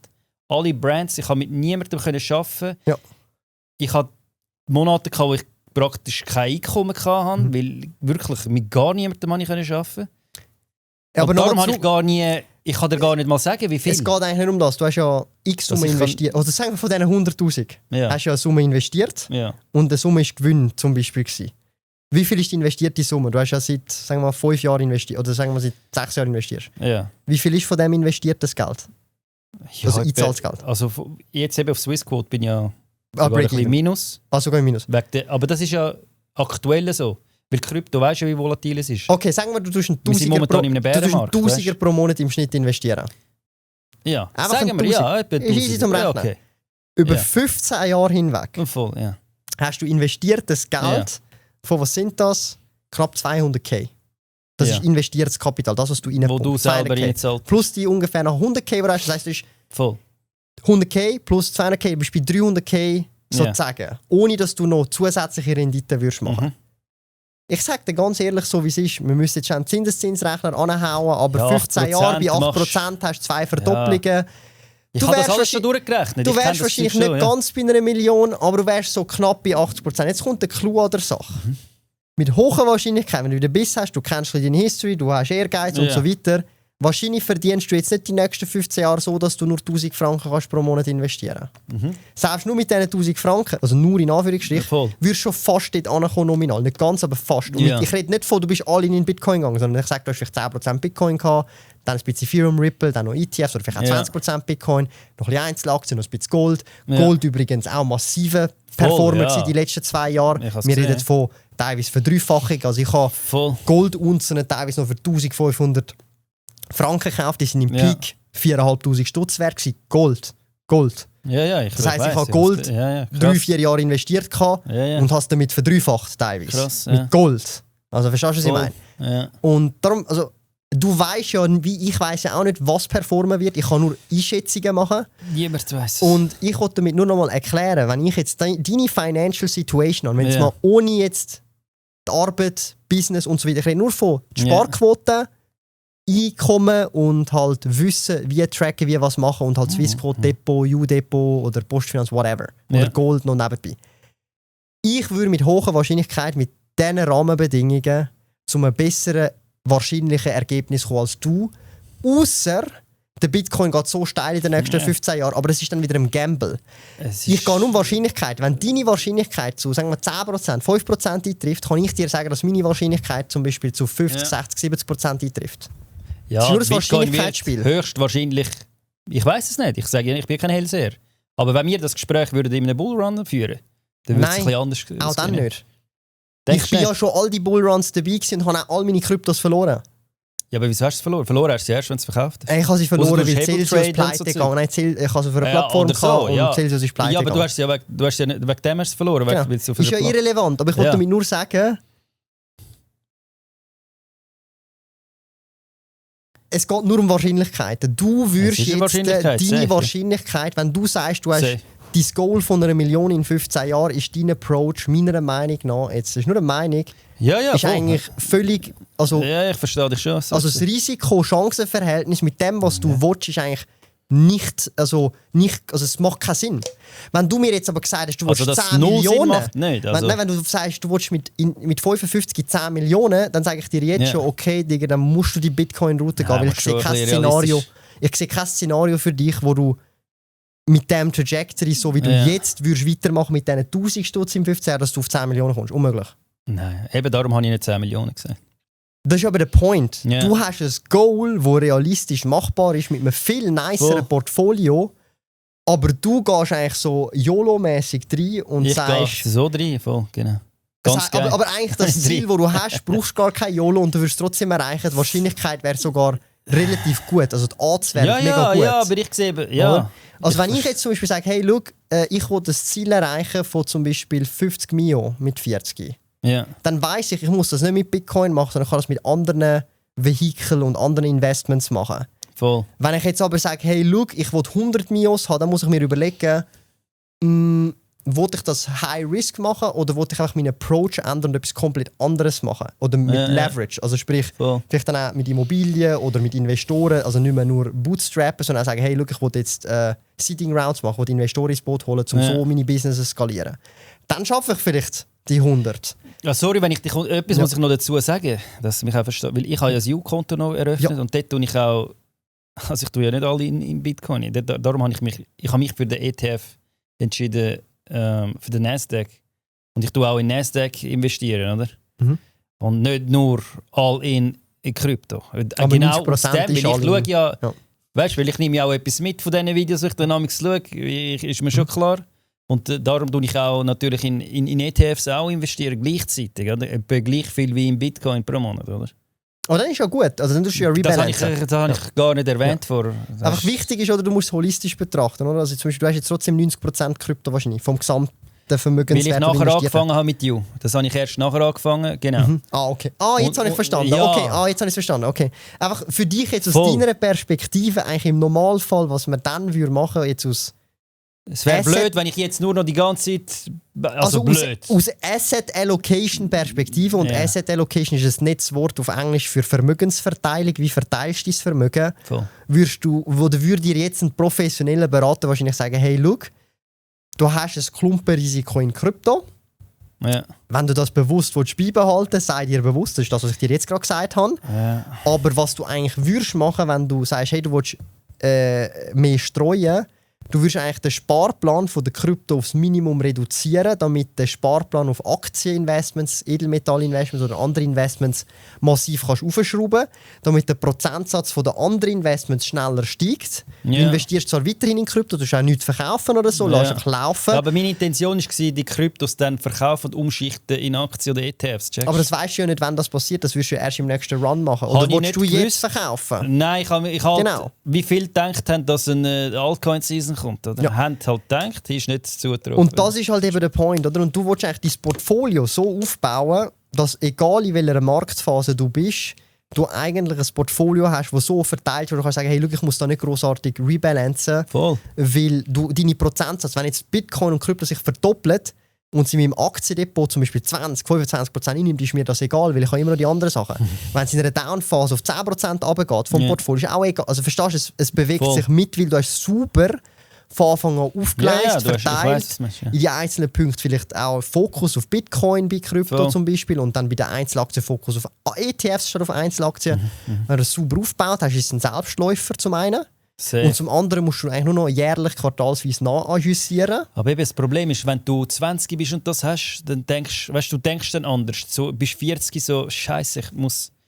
Weißt du, du siehst deine Kinder, du willst, dass sie schöne Ferien machen und so weiter und du sagst, fuck, ich muss schneller Geld machen. Und dort, also das schneller Geld machen ist eben. immer Und das, was dich dazu bringt, noch schneller Geld zu verlieren.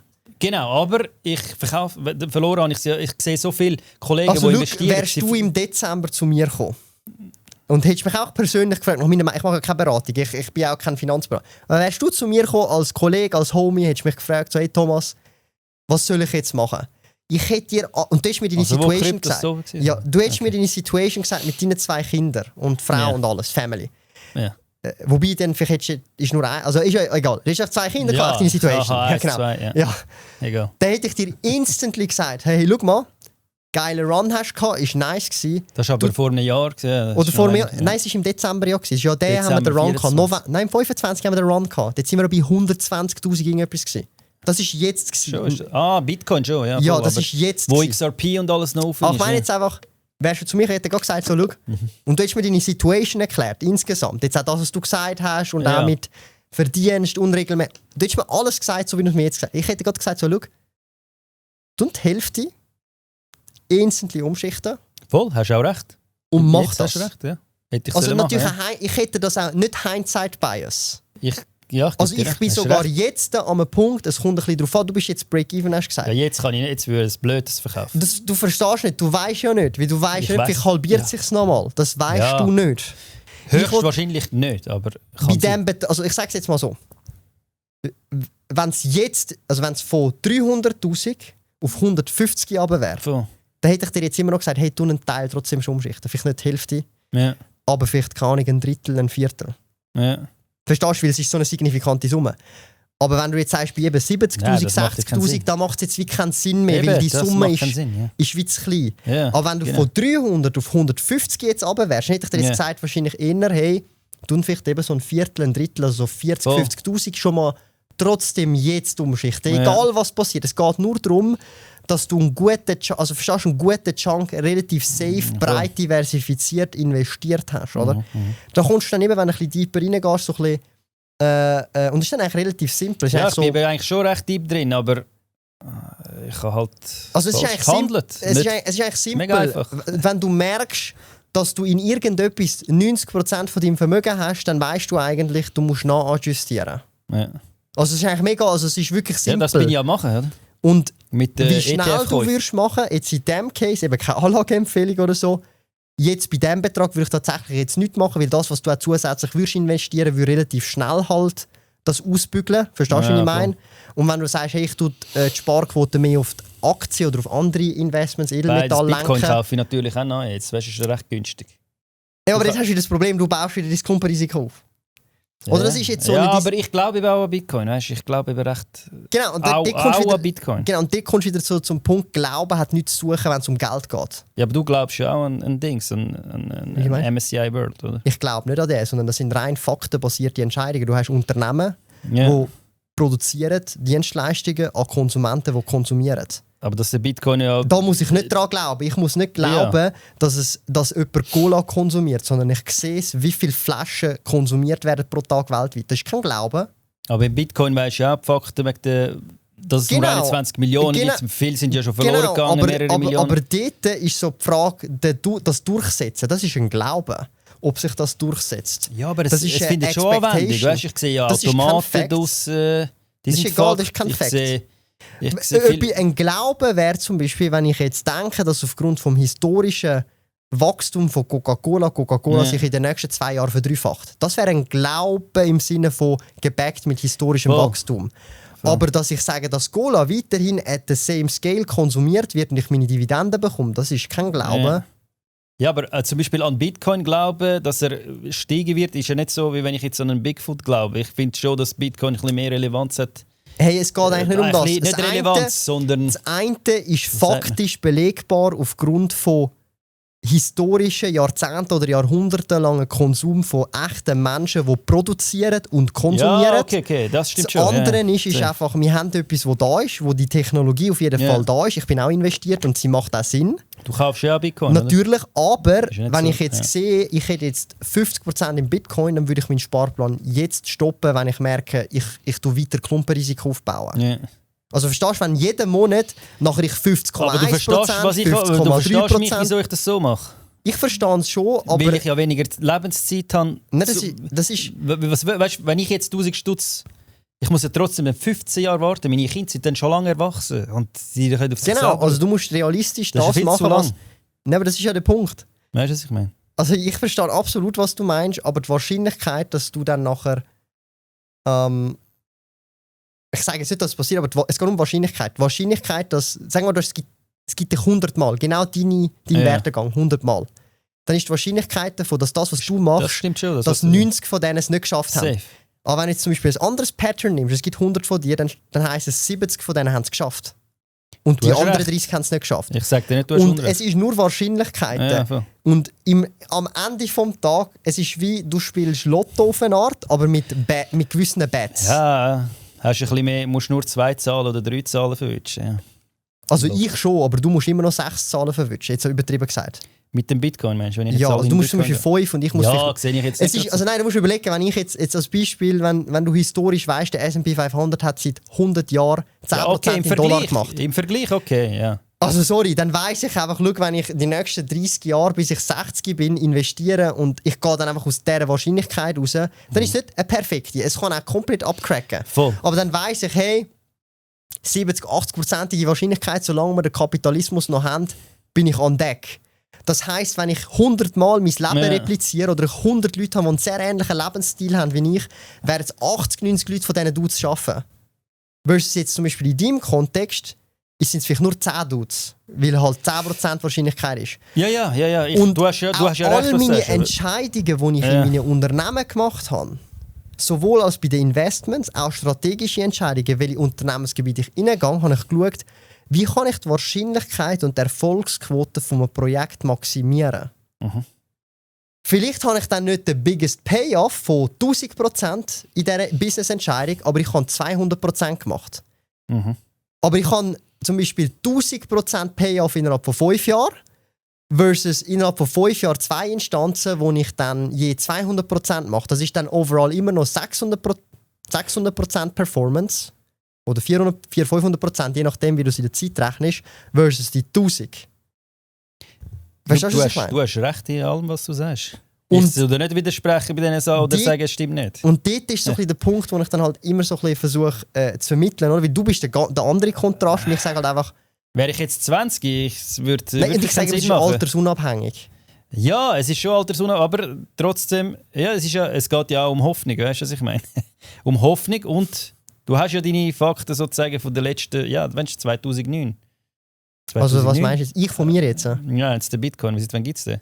2009, boah, du mir da 2010 irgendwo umdrehen. Eben, ja. Und jetzt ich kann es dir jetzt nicht auswendig sagen.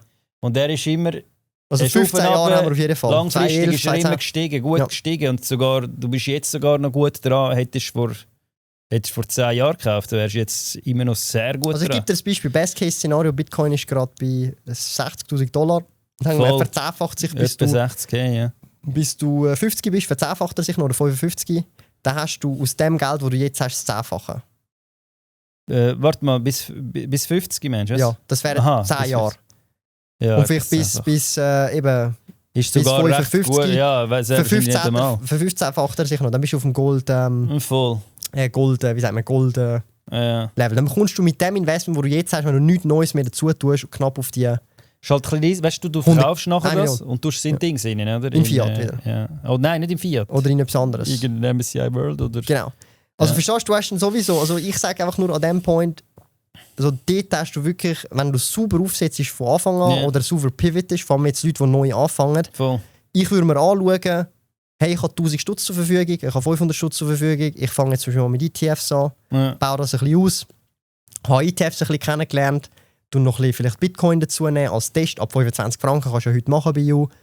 Und du kannst schon ab kleinen Beträgen, wie ich es ja vorher als Beispiel gesagt, wenn du mal auch schon 5000 Stutz investiert hast, sagst, hey, ich habe 1000 Stutz oder 500 Stutz in Bitcoin, dann habe ich noch 2500 Stutz in ETFs, dann habe ich noch 500 Stutz in Gold. Ja, eben, voll. Und dann hast du es super diversifiziert, lässt deine Sparpläne laufen für 100 Stutz pro Monat, für 25 Stutz pro Monat, auch schon verteilt auf die Assets.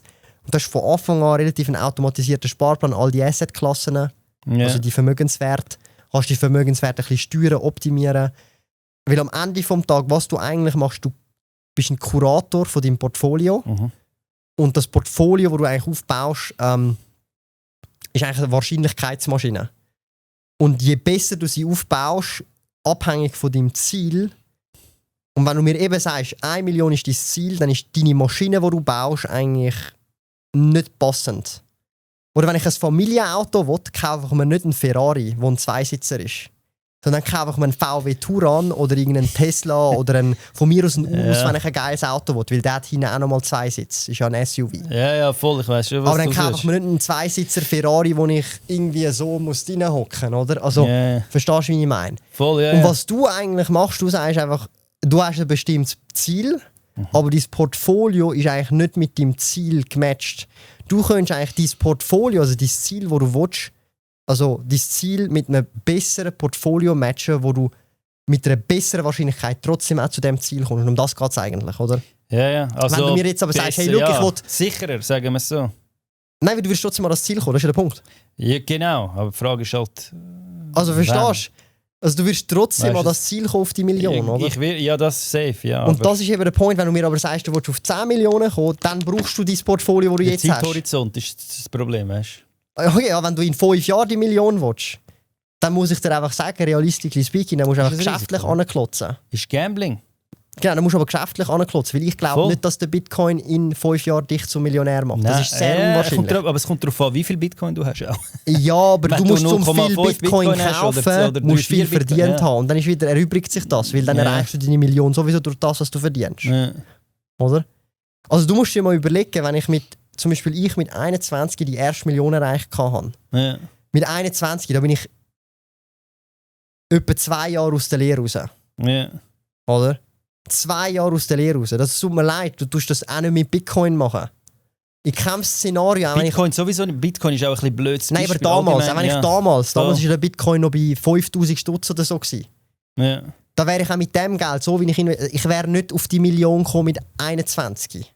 Ja, aber hättest du jetzt die 100k das mal alles all-in, wärst du in Bitcoin gegangen? Aber das hätte ich nie gemacht. Also hätte. Weißt, wir sagen nur hätte. Fahrradkette. Ja. Wir sagen nur hätte. Aber, genau. Aber faktisch hätte. Genau, aber hätte ich zu dem Zeitpunkt all das Geld in Pokémon-Karten drin, dann wäre ich sogar noch reicher, weil die haben noch mehr Performance gemacht. Pokémon-Karten? Ja. Also verstehst du, hätte Fahrradkette. Ja, das wäre genau, das meine ich, das ist das Gleiche. Das ist sogar von mir, das ist Plastik und Papier. Ich wollte damit nur sagen, hätte Fahrradkette. Genau, aber hätte. Aber ich weiss einfach, oder die Realität ist, wenn du es schnell erreichen willst, ist das praktisch immer. Und alle Leute, die ich kennengelernt habe, sind immer Leute, die sie schnell erreicht haben, auch wenn sie älter waren. Jemand, der mit 40 sein Business gemacht hat und nachher 3 Jahre später seine Million, ist immer ein Business oder eine Selbstständigkeit. Aha, ja. Also weißt du, dein Horizont meine ich. Und die schnell dann nachher die Million haben, hast du nachher dann das Problem, und da bin ich wieder so ein bisschen Devil's Advocate. Du sagst eben, man will dann schön leben, man will dann Lifestyle, du willst den Kindern etwas ermöglichen. Die Wahrscheinlichkeit... ich rede von Ferien und so, nicht Luxusgüter. Ich check schon, aber die Wahrscheinlichkeit, dass dann die Million, wenn du sie so schnell erreicht hast, durch nicht Aufwand und du dein Portfolio... Du weißt ja dann auch zu dem Zeitpunkt immer noch, wie du mein Portfolio umwandeln, wann ist der richtige Moment. Du kommst dann wieder entweder auf den gleichen Moment, hey, du verpasst es hoch beim Verkaufen. Stimmt, da habe ich schon zweimal Das ist das eine Mal. Weil die Wahrscheinlichkeit, dass du den gleichen Fehler in diesem Kontext zum dritten Mal, ich glaube... Nein, diesen Fehler machst du immer wieder. Weil das ist ein Fehler, der historisch bewiesen und also Statistik besagt, diesen Fehler kannst du nicht beseitigen. Professionelle Hedgefonds-Manager schaffen das nicht einmal und die machen das hauptberuflich den ganzen Tag 80 Stunden Also du in meinst, der wir Woche, sind Top Jahrzehnte. suchen oder was? Tops verkaufen, Tiefs verkaufen. Das kannst du ja nicht. Aber ich bin schon langsam so drin, dass ich weiss, dass ich das gar nie schaffen werde beim Top verkaufen. Beim Genau, und das ist ja der Punkt. Und wenn du So das weit bin nicht ich schaffst, jetzt meistens schon, was passiert ist, du verpasst es, du keepst es dann weiter. Das ist das, was jetzt passiert. Ja. Das passiert die ganze Zeit. Du cyclest dann eigentlich durch und du spielst das Spiel eigentlich die ganze Zeit wieder das Gleiche. Weil das ist das Market Timing. Ja, aber weißt du, so plus, minus, der Zyklus weiss man schon. Man weiss nicht, niemand ist ein Hellseher. Aber man weiss schon aufgrund von der Daten von vorherigen Bullruns und so, weiss man schon ungefähr, wo könnte sein. Auch nur schon wegen dem Preis. Okay, wenn er bei 140 ist, könnte ich zum Beispiel sagen, hey, 140, ich verkaufe scheißegal, ob er auf 160 oder 170 aufgeht. Warum hast du nicht bei 120? Also ja, ich check schon, aber... Weil er jetzt erst bei 100... Letztes Mal ist er bei 68 K, glaube ich, oder 69 im Bullrun. Das Mal bei 123. Ich könnte sein, dass er beim nächsten Bullrun vielleicht auf 150... Ich glaube, das ist schon so die auf 151, 52. Ich weiß es ja nicht. Kann ja sein, dass er das überhaupt nicht einmal mehr das All-Time-High erreicht. Höchstwahrscheinlich aber schon. Und dass du dann dort dir so... Du kannst ja machen, dass es automatisch verkauft. Also höchstwahrscheinlich... Auch noch dazu gesagt, höchstwahrscheinlich würde bedeuten, dass die Odds, also zum Beispiel die Wahrscheinlichkeit, zwischen 90-80% würde sein, dass der Bitcoin ein neues All-Time-High erreicht. Sehr schwierig zum historisch bedingt, aufgrund von so einem kleinen Zeitrahmen. Ja, wie viele Bullruns haben wir? 4, 5? Ja. 4. Es ist sehr schwierig. Also weißt du, wir vergleichen das Asset, das du über 100 Jahre kannst tracken. Ja, nein, ich bin momentan gar nicht am Vergleichen, aber ja, das macht, nein, du musst der Vergleich ja, macht gar keinen Sinn eigentlich. Also so verstehst du, also wenn du sagst, höchstwahrscheinlich wird es ein neues All-Time-High bei Bitcoin geben, würde bedeuten, dass es mit 90%iger Wahrscheinlichkeit in irgendeinem Zeitraum wieder passieren wird. Ja, da muss ich macht jetzt sagen, immer ein Jahr nach dem Halving eigentlich.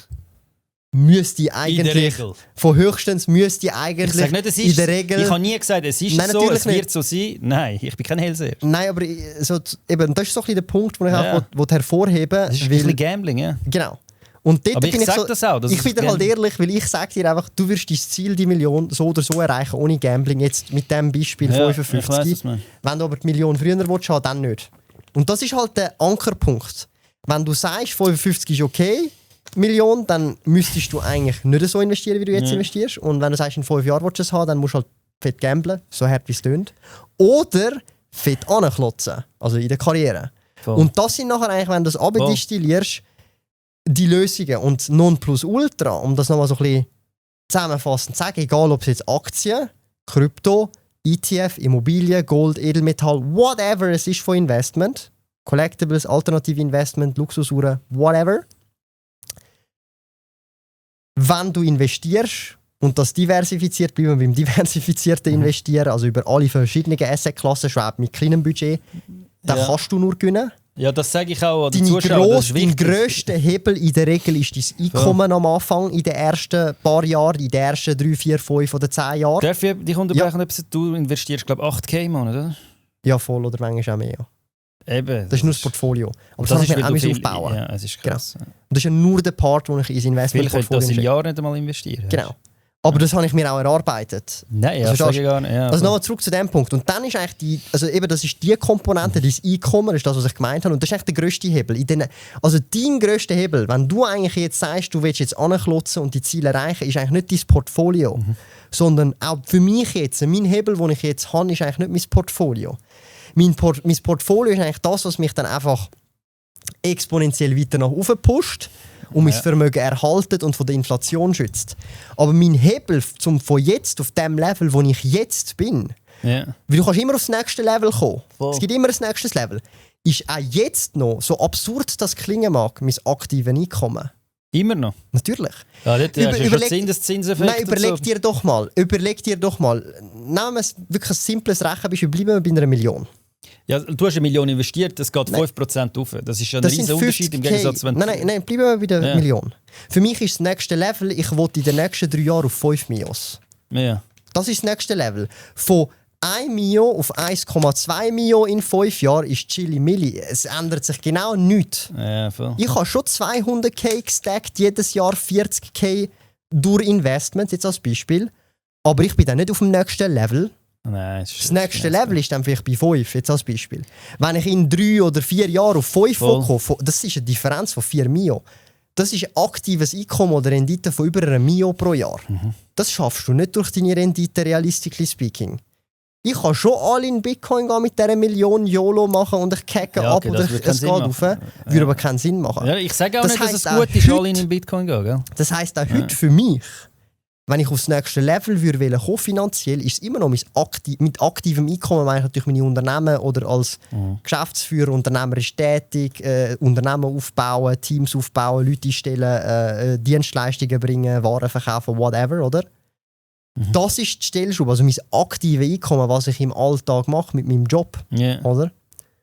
Ansonsten komme ich nicht aufs nächste Level, sondern dann bleibe ich auf meinem Level und tue langsam sukzessiv das Level aufbauen. Ja.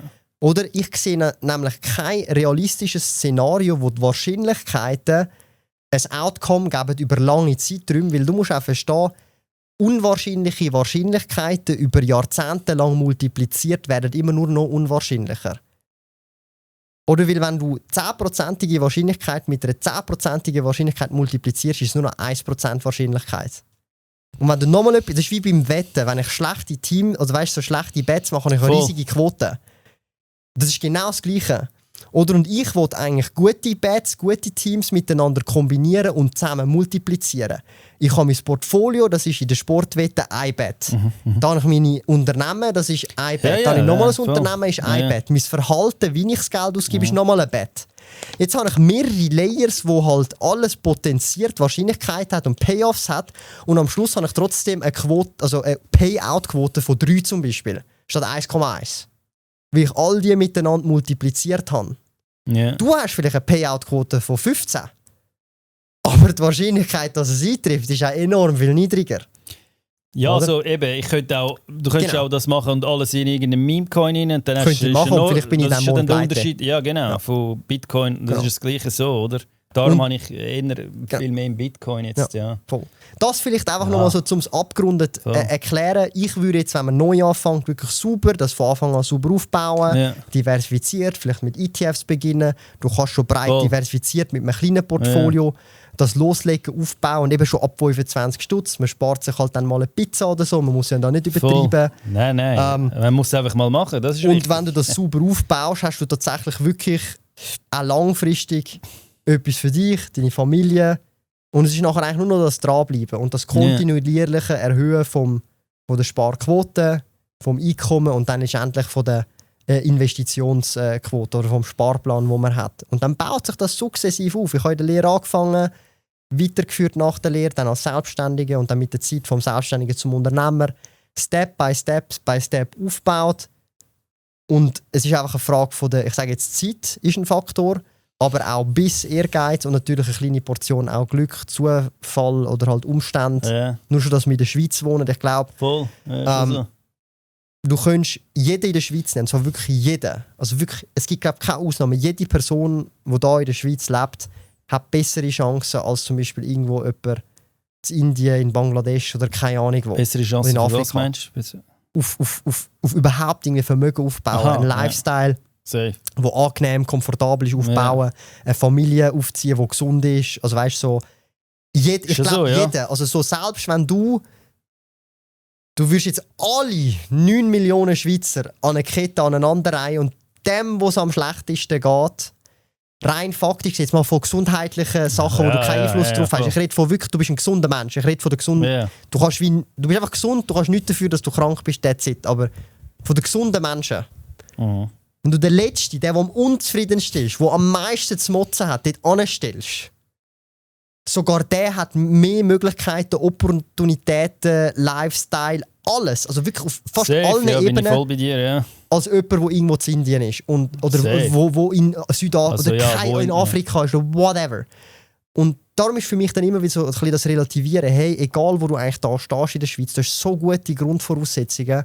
Du musst einfach nur hustlen, Gas geben, dir für nichts schade sein und einfach machen. Und halt einfach teilweise auch Opfer bringen. Das kann auch Freizeit sein, das kann auch andere Sachen sein. Also jeder muss da selber entscheiden, was ist dir der Trade-off wert, was bist du bereit zu opfern, was nicht. Ist nicht jeder gleich, oder? Und darum in der Schweiz finde ich, und ich meine, die meisten werden jetzt da Schweizer sein, also Schweizer, die in der Schweiz leben. Schweizer, Ich glaube jetzt nicht, dass irgendwie Leute aus dem Ausland jetzt da zuhören, wie Schweizerdeutsch. Nein. Darum sage ich, nutzt halt einfach die Chance auch. Also nutzt das, was wir da haben, das ist wirklich da, wenn man es mal wirklich super rational anschaut. Also es ist nicht ohne Grund, wenn alle hier in die Schweiz kommen, gell? Also muss man sich ein bisschen bewusst sein. Ja, also ich meine, ich meine einfach, also nicht ohne Grund, wenn die Leute da hinkommen und du siehst selten Leute, die weg wollen von da und auch die rummotzen. Das habe ich mich letztes Mal gefragt, wieso ich sehe keine Schweizer, die auf Deutschland auswandern. Nein, das sind auch die Leute, die motzen, die wollen nicht weg, die sind dann trotzdem noch da, weil es überall anders einfach mehr Scheiße ist. Voll, ja, die gehen gar nicht so, weißt du, was ich meine? Ja, das ist also so, dort ist dann für mich so ein bisschen, hey, schaut euch mal ein bisschen anschauen, was ihr da habt. Besinnt euch auf die Möglichkeiten, die Freiheiten und die Möglichkeiten. Und dann realisiert man eigentlich, wie dankbar man muss schon für die Basis sein und was man eigentlich kann aufbauen auf dieser Basis, die ja dir gegeben ist, vorhanden ist. Nur schon Bildung. Also musst du mal in den USA College schauen, wie teuer das ist. Und dann haut es dir den Nuki raus. Du bist dort für ewig eigentlich verschuldet. Und das hast du da zum Beispiel auch nicht. Voll. Ja. Eben, fangen an investieren. Yes. Und schaut beim Sparkoyote vorbei auf YouTube, geben die. So hat es auch bei mir geklappt. Ja, ich habe halt mich vom Bitcoin überreden lassen. Aber ja, mal schauen. Also ich habe nur 1, 2 Zuschauerfragen. Wie lange sind wir schon dran? Also Zuschauerfragen, nice. Also, wie sagt man? Ja. Ah, okay. Ja, easy. Zuschauer, wie sagt man dem? Community-Frage, genau. Ist das überhaupt noch drin? Ja, voll. Da ist es. Was, 2 Stunden 25? Jesus Christ, Alter! Der soll mal Kroatisch reden. Wieso? Kannst du Kroatisch? Nein, warum? Jesus Christ, warum? Nein, das ist eine Frage. Nein. Hä, wieso sollte ich Kroatisch können? Kovac ist ein ungarischer Name oder wenn dann Tschechisch. Ich glaube, du sind Tschechisch. Ist nicht kroatischer Name. Nein, das ist alles der gleiche. Ja, weißt du, für mich, ja. Nein. Ist alles so ein bisschen vom Ostblock, gell? Also so, sieht alles gleich aus. Ungarn, ja, also ich kann eigentlich schon jedes Jahr. Ungarisch kann ich tatsächlich. Also ich verstehe es. Schon? Okay. Ich verstehe es. Reden kann ich nicht so gut. Aber ich verstehe es so. 70-80%. Vietnamesisch sagt man, oder? Vietnamesisch kann ich auch, aber so auf Kinderniveau so. Ich habe halt nur mit meiner Mom geredet. Wie redest du so? Du gut, du machen, du diese. Hey, nein, es ist so wie beim Asiatisch hast du halt so auch, so, du sprichst mit anderen Leuten anders. So, Beispiel, also weißt du, so, halt von der Ansprache her, wie du mit deinen Eltern sprichst oder wie du mit Kollegen sprichst, wie du mit jemandem, der älter ist, hast so Honorifics und so. Das heisst, mit jeder Person, die ich reden würde, die würde checken, also ich bin nicht deine Mom oder dein Dad. Sie würden denken, hey, so redest du nur mit deinen Eltern, weißt du? Ja, okay. Ja. Darum ist es ein bisschen weird. Darum rede ich auch mit fast niemandem Vietnamesisch. Das ist ein bisschen weird. Aha, okay. Ja. Was haltet der Sparkoyote von Sperrkonti für Kinder? Oder gibt es besser? Ich glaube, er meint Sparkonti. Sparkonti, also es für ist Kinder? Ja, es ist so, es gibt ein paar coole Optionen. Ich glaube, zum Beispiel auch VIAG hat sogar auf den Namen vom Kind Investmentportfolios, die du machen kannst. Ja. Musst zweimal auf den Namen vom Kind, eben, das ist noch differenzieren. Auf den Namen vom Kind bedeutet, wenn das Kind 18 ist, hat es Full Access. Du kannst nichts mehr reinreden. Ja, schönen Abend. Ist gute Nacht. Wenn du es auf deinen Namen hast, bedeutet es, du kannst immer noch selber entscheiden, wenn du es gibst. Ja. Aber es ist dann immer auf deinen Namen. Cool. Vorteil von es ist auf dem Namen vom Kind, wenn du selber einen Konkurs musst mal anmelden oder pleite bist oder betrieben wirst, hat das nichts mit dem Geld zu tun. Das Problem ist, wenn das Depot auf deinem Namen ist, dann hat das tatsächlich musst du mit dem Geld, das eigentlich für dein Kind denkt ist, im Worst Case auch blechen, weil es dein Geld ist. Es ist nie auf dem Namen. Also rechtlich ist es dein Geld gewesen. Das sind die Vor- und Nachteile von diesen 2 Varianten. Ich sage, im Normalfall, wenn du finanzielle Möglichkeiten hast, machst du beides. Du machst so einen kleinen Back, also so, wo der Name ist vom Kind. Mhm. Und das hat dann halt Access. Und mit der Erziehung kannst du eigentlich schon relativ viel mitgeben am Kind. Und dann sollte das eigentlich, meiner Meinung nach, also ist immer ein bisschen, ich sage, 10-30% ist Umfeld, 70%, teilweise bis zu 90% ist Erziehung, meiner Meinung nach. Das ist einfach das, was wie viel Prozent? 70-90% ist Erziehung. Ja, wenn du es merkst, wie Kinder sind, ich merke es auch an mir selber und wie Leute sind, und wenn du die Eltern von deinen Kollegen kennst, du merkst so, deine Kollegen sind halt ähnlich in gewissen Beziehungen wie die Mom oder der Dad. Also du merkst es einfach, wenn du mal dir wirklich Gedanken machst und wirklich und die Leute halt Eltern vielleicht von den Kollegen gut kennst oder besser kennst, du merkst es einfach. Du merkst es einfach extrem. Und ich merke das dann auch an mir selber wiederum. Ja. Und darum, es ist 70-90% Erziehung und der Rest ist Umfeld. Weißt, Kollegen und auch Schulumfeld und auch sonst in welchem Bereich Bei mir haben zum Beispiel alle früher einfach kifft und Drogen konsumiert. Das ist Umfeld. Und wenig investieren. Niemand. Genau. Niemand. Aber heutzutage ist halt das Umfeld auch Internet. Genau. Und vorher nicht, oder? Das Umfeld ist jetzt Internet. Dort sage ich einfach, dort kannst du differenzieren zwischen diesen zwei Varianten. Ich sage, wenn du das Best Case machst, beides. Das Grosse, wenn du jetzt wirklich viel auf die Seite legen willst, würde ich jetzt nicht auf den Namen, bin ich jetzt ehrlich. Weil vielleicht kann das Kind dann doch nicht handeln mit 18, so als doppelter Riskfaktor. Ich kann es nicht. Oder? Also ich glaube, aus den Ausnahmefällen. Aber kommt auf den Erziehung, wie schon gesagt, auf der Erziehung drauf an. Das ist wirklich der Erziehung. Ja. Du siehst es auch so ein bisschen, wenn du so ein bisschen schaust, so bei den Family Offices oder Leute, die über Generationen hinweg schon Vermögen aufgebaut haben. Es ist Erziehung am Ende des Tages. Das stimmt, ja. Das ist mal das eine. Also ich würde beides machen, aber wenn ich müsste entscheiden Ja. generell wäre ich auch eher auf der Partei auf meinen Namen und nicht auf dem Kindesnamen, genau wegen dem Issue, das du jetzt gerade angesprochen hast. Würdest du Bitcoin kaufen für dein Kind? Fürs Kind, ja. Langfristig? Ja. Ich mache das eben auch jetzt. Aber jetzt nicht irgendwie alles. Also sagen wir mal, All-in mit zum Beispiel so ein Kindergeld, typischer das Klassiker, was viele Leute gerne machen, die Geld übrig haben, das Kindergeld. Das sind irgendwie 200 bis 250 Stutz, je nach dem welcher Kanton und wo du halt wohnst. Ja. Ich glaube, Zürich ist 200 oder Ich habe glaube 230 in Schaffhausen. irgend sowas. So. Auf jeden Fall um die 200 Franken. Und wenn die Leute sagen, hey, ich brauche das Kindergeld nicht zum Leben, gibt es ja. Dann können sie sagen, hey, look, ich nehme das Kindergeld, das sind 2'500 Stutz fast pro Jahr, Entschuldigung. Ja. Und sie investieren das fürs Kind. Ja. Das finde ich natürlich top. Wenn du das kannst machen, Das mache ich jetzt. ist das ein Game Changer. Dann kannst du zum Beispiel sagen, hey, look, ich tue zum Beispiel ein Viertel davon in Bitcoin und zum Beispiel 3/4 davon einfach in einen ETF. Fertig. Ja, aber Welt-ETF. ja, aber dort musst du schauen, halt, wo kaufst du das, wie viele Gebühren hast du. Das ist immer so ein Punkt. Hey, also so, wenn du 200 Stutz kannst haben, also es ist voll okay, finde ich. Du zahlst ja eben so 1% flat in der Regel meistens. Voll. Ist voll okay. Ja. Weil es ist ja einmalig. Es ist ja eine einmalige Gebühr, nicht eine wiederkehrende. Es ist einfach einmalig auf den Kauf und nachher nicht eine wiederkehrende auf den Gesamtbetrag, Ja, okay. der investiert ist. Das ist ja voll okay. Ja. Und das würde ich dann auf den eigenen Namen natürlich machen oder auf einem Ledger selber. Bei Bitcoin Ja. ist es super easy auf einem eigenen Ledger, hast du die Full Kontrolle. Ja. Das Depot halt auf dem eigenen, also auf deinen Namen sozusagen. Voll.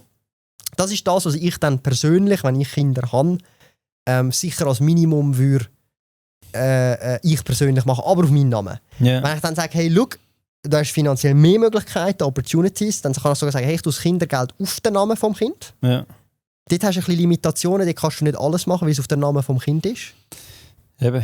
Aber es hat Möglichkeiten, Ja, es ist machbar. Ja. Und dann hast du auch teilweise, du kannst voll in ETFs investieren, teilweise sogar voll in S&P 500. Gibt es auch schon Möglichkeiten. Das ist ja gut, ja. Ist auch geil. Und dann tust du noch parallel dazu, separat auf deinen Namen, tust du noch Bitcoin und ein paar andere Sachen parallel so machen, wie wenn du. Ja, voll. Verstehst du, was ich meine? Ja. Ich würde es als die 2 Layers sehen. Und wenn du es hast, auf jeden Fall so oder so machen. Egal, wenn du unschlüssig bist, so oder so, weil wenn du es dann immer noch wechseln von dir auf Namen vom Kind, das geht ja noch. Aber umgekehrt ist es, glaube ich, nachher schwieriger. Ja. Also weißt du nicht, wenn es einmal dort Ja, ist es dort auf den Namen vom Ja, Kind. schon. Verstehst du ein bisschen, wie ich meine? Dort ist dann ein bisschen, hast du eben gewisse Vorgaben noch. Stell dir vor, du investierst jetzt eben in Bitcoin und das ist irgendetwas und dann ist das irgendwie Millionen wert nachher. Ja. Wirklich im krassesten, wo Ja. nachher das Kind driftet doch nachher und sie kann das einfach nehmen mit 18. Erziehungsfrage.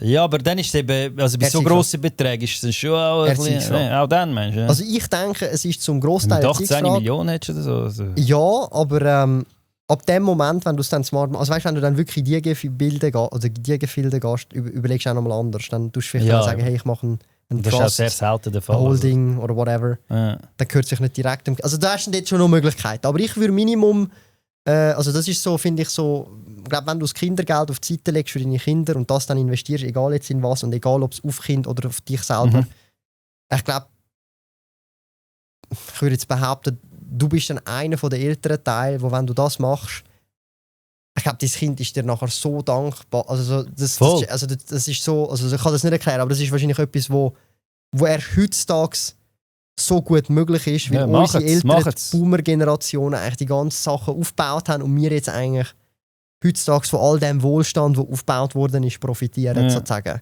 Oder weil vorher hast du andere Probleme gehabt, Konflikt, Ja, klar. Kalter Krieg und schon einfach sogar einen Krieg von unseren Grosseltern noch. Und das ist halt alles eine andere Zeit gewesen. Und heute ist so ein bisschen, ich sage jetzt mal, schon ein gewisses Golden Age, wo, klar, du hast Konflikt, du hast Probleme hier und da, aber zum Beispiel da, wo du jetzt in der Schweiz wohnst oder sonst in Mitteleuropa, du hast halt schon viele Möglichkeiten und Sachen und Tun und Freiheiten, die du früher überhaupt nicht gehabt hast Voll, oder die ja, Möglichkeiten safe. nicht hast können benutzen. Voll. Ja, ist so. Darum finde ich es cool, wenn man das auch nutzt, um etwas für die Kinder aufzubauen, was man Ja. halt hat. Voll. Wichtig, macht's. Ja. Sehr interessante Frage noch. Was findest du, Hauskauf oder Miete besser? Also besser, ja. Ich frage dich, wohnst du zur Miete oder wohnst du im Haus? Also wir haben ein Haus, aber auf Miete. Weil ich informiere mich Vermögensaufbau und so. Ja. All die reichen Leute sagen, Hauskauf macht, wenn du vermögend werden willst, keinen Sinn. Also, ja. Aufgrund, weil du hast immer Kosten. Das geht etwas kaputt. Du musst zahlen. Du lässt dich scheiden, du musst alles selber zahlen. Du bist immer gebunden an das Haus. Du willst irgendwann umziehen. Es ist nicht so einfach. Oder? Ich weiss nicht, wie du das siehst, aber irgendwie verstehen das sehr viel nicht, wenn ich ihnen sage, ein Haus kaufen macht keinen Sinn. Dann sagen sie mir immer einen Vorwurf machen, nein, du bist doch blöd. Das ist ja dein Haus, du musst ja dann keine Miete zahlen. Und wenn du Miete zahlst, ist ja das alles rausgeschmissenes Geld und verlorenes Geld. Ja, was sagst du als Experte dazu? Also grundsätzlich, man kann kaufen, Eigenheim oder mieten. Voll. Oder? Und du hast gerade Vor- und Nachteile hast du gerade gesagt. Also all die Nachteile, die du gerade gesagt hast, hast du bei Mieten natürlich nicht. Bei der Verwaltung oder der Besitzer muss dann, wenn etwas kaputt ist, muss er ja schauen. Ja, kann die Wäschmaschine geht nicht. Also du hast eigentlich Vor- und Nachteile gerade super einfach beschrieben. Aber jetzt kommt so ein bisschen der Point. Es ist relativ einfach zu beschreiben. Wenn du im Eigenheim wohnst, ist das eine Lifestyle-Entscheidung. Das ist einfach Lifestyle, Gefühl. Fühlst du mich, spürst du mich. Ich wohne in meinen eigenen 4 Wänden, fühlt sich geil an, ich kann meinen Shit machen, niemand kann mir reinreden, ist mein Shit. So, das ist Lifestyle. Ein Investment ist es erst dann, wenn es Cashflow erzeugt. Oder dir eine Rendite erwirtschaftet. Nachher, ja. Du es weitervermietest oder dann mit Gewinn relativ zeitnah verkaufst, weil du Fix and Flips machst. Ja. Du tust heruntergekommene Immobilien kaufen, renovieren, verkaufen für Profit. Ja. Ein Eigenheim macht nie Rendite, das hast du gut erfasst. Ja. Das ist kein Renditefaktor, es ist ein Kostenfaktor. Voll. Und es ist ein Lifestyle-Faktor und es bindet dich an einen Ort, wo du vielleicht in 15 Jahren nicht mehr sein willst, wenn deine Kinder erwachsen sind, weil du downsizen willst, weil das Haus zu gross ist. Ja. So, das heisst, und das bedeutet, wenn du Vermögensaufbau maximieren willst, wohnst du so lange wie möglich zur Miete, bis du lifestyle-technisch dir sagst, hey, fuck it, ich kaufe mir jetzt ein Haus, ist mir scheißegal. Aber wenn es gar keine Rolle mehr spielt, weil du so viel Geld hast. Und das ist eben das Geile. Und ich kenne wirklich durch den YouTube-Kanal, durch den Blog und auch durch halt einfach in diesem Finanzbereich, Leute kommen auf mich zu und aus diversen Altersgruppen und so weiter. David ist ein geiler Immobilieninvestor, den ich jetzt auch schon vor fast 10 Jahren kennengelernt habe, am Anfang der Reise. David Schreier heisst er, hat auch ein paar... Ich habe schon mit ihm Interviews gemacht, aber es gibt auch viele andere. Ja. Und lustigerweise, alle Immobilieninvestoren, die wirklich erfolgreich sind, weißt du, ich rede von nicht so, du hast 1-2 Immobilien, sondern ich rede von, du hast 30, 40, 50, 60 Einheiten in der Schweiz. Ja, okay. Also ich rede von, da bist du dann nicht mehr so bei 1-2 Millionen, sondern da bist da hast du heftig angeklotzt. Da hast du einen Hype gebracht, ja. Genau, also da hast du ein paar Sachen Hype gebracht, sagen wir es mal so. Ja, und wenn ich dann höre, wie die Leute dann auch ewig zur Miete leben, sie selber. Ja. Oder bis sie sich mal sagen, ja weißt du, jetzt ist es halt einfach mit der Frau und mit der Kind, jetzt muss es einfach. Und das ist eigentlich egal. Verstehst du, was ich meine? Ja. Dann checkst du, das sind Leute, die das Game durchbringen. Ich bin ja kein Immobilien-Experte. Also weißt, ich verstehe Mathematik, aber ich bin dann nicht, ich kann die Immobilien nicht bewerten und sagen, hey, da muss Voll, ja. Verstehst du, was ich meine? Das ist nicht mein Fachgebiet, oder? Aber wenn ich Leute habe, und ich rede nicht vom Makler, die einfach das Zeugs verkaufen und Provision catchen, sondern ich rede von Leuten, die fucking Double-Digit, 8-stellige Millionen-Portfolios aufbauen mit Immobilien, die reingehören. Ja. Dann weiss ich einfach, the shit is real.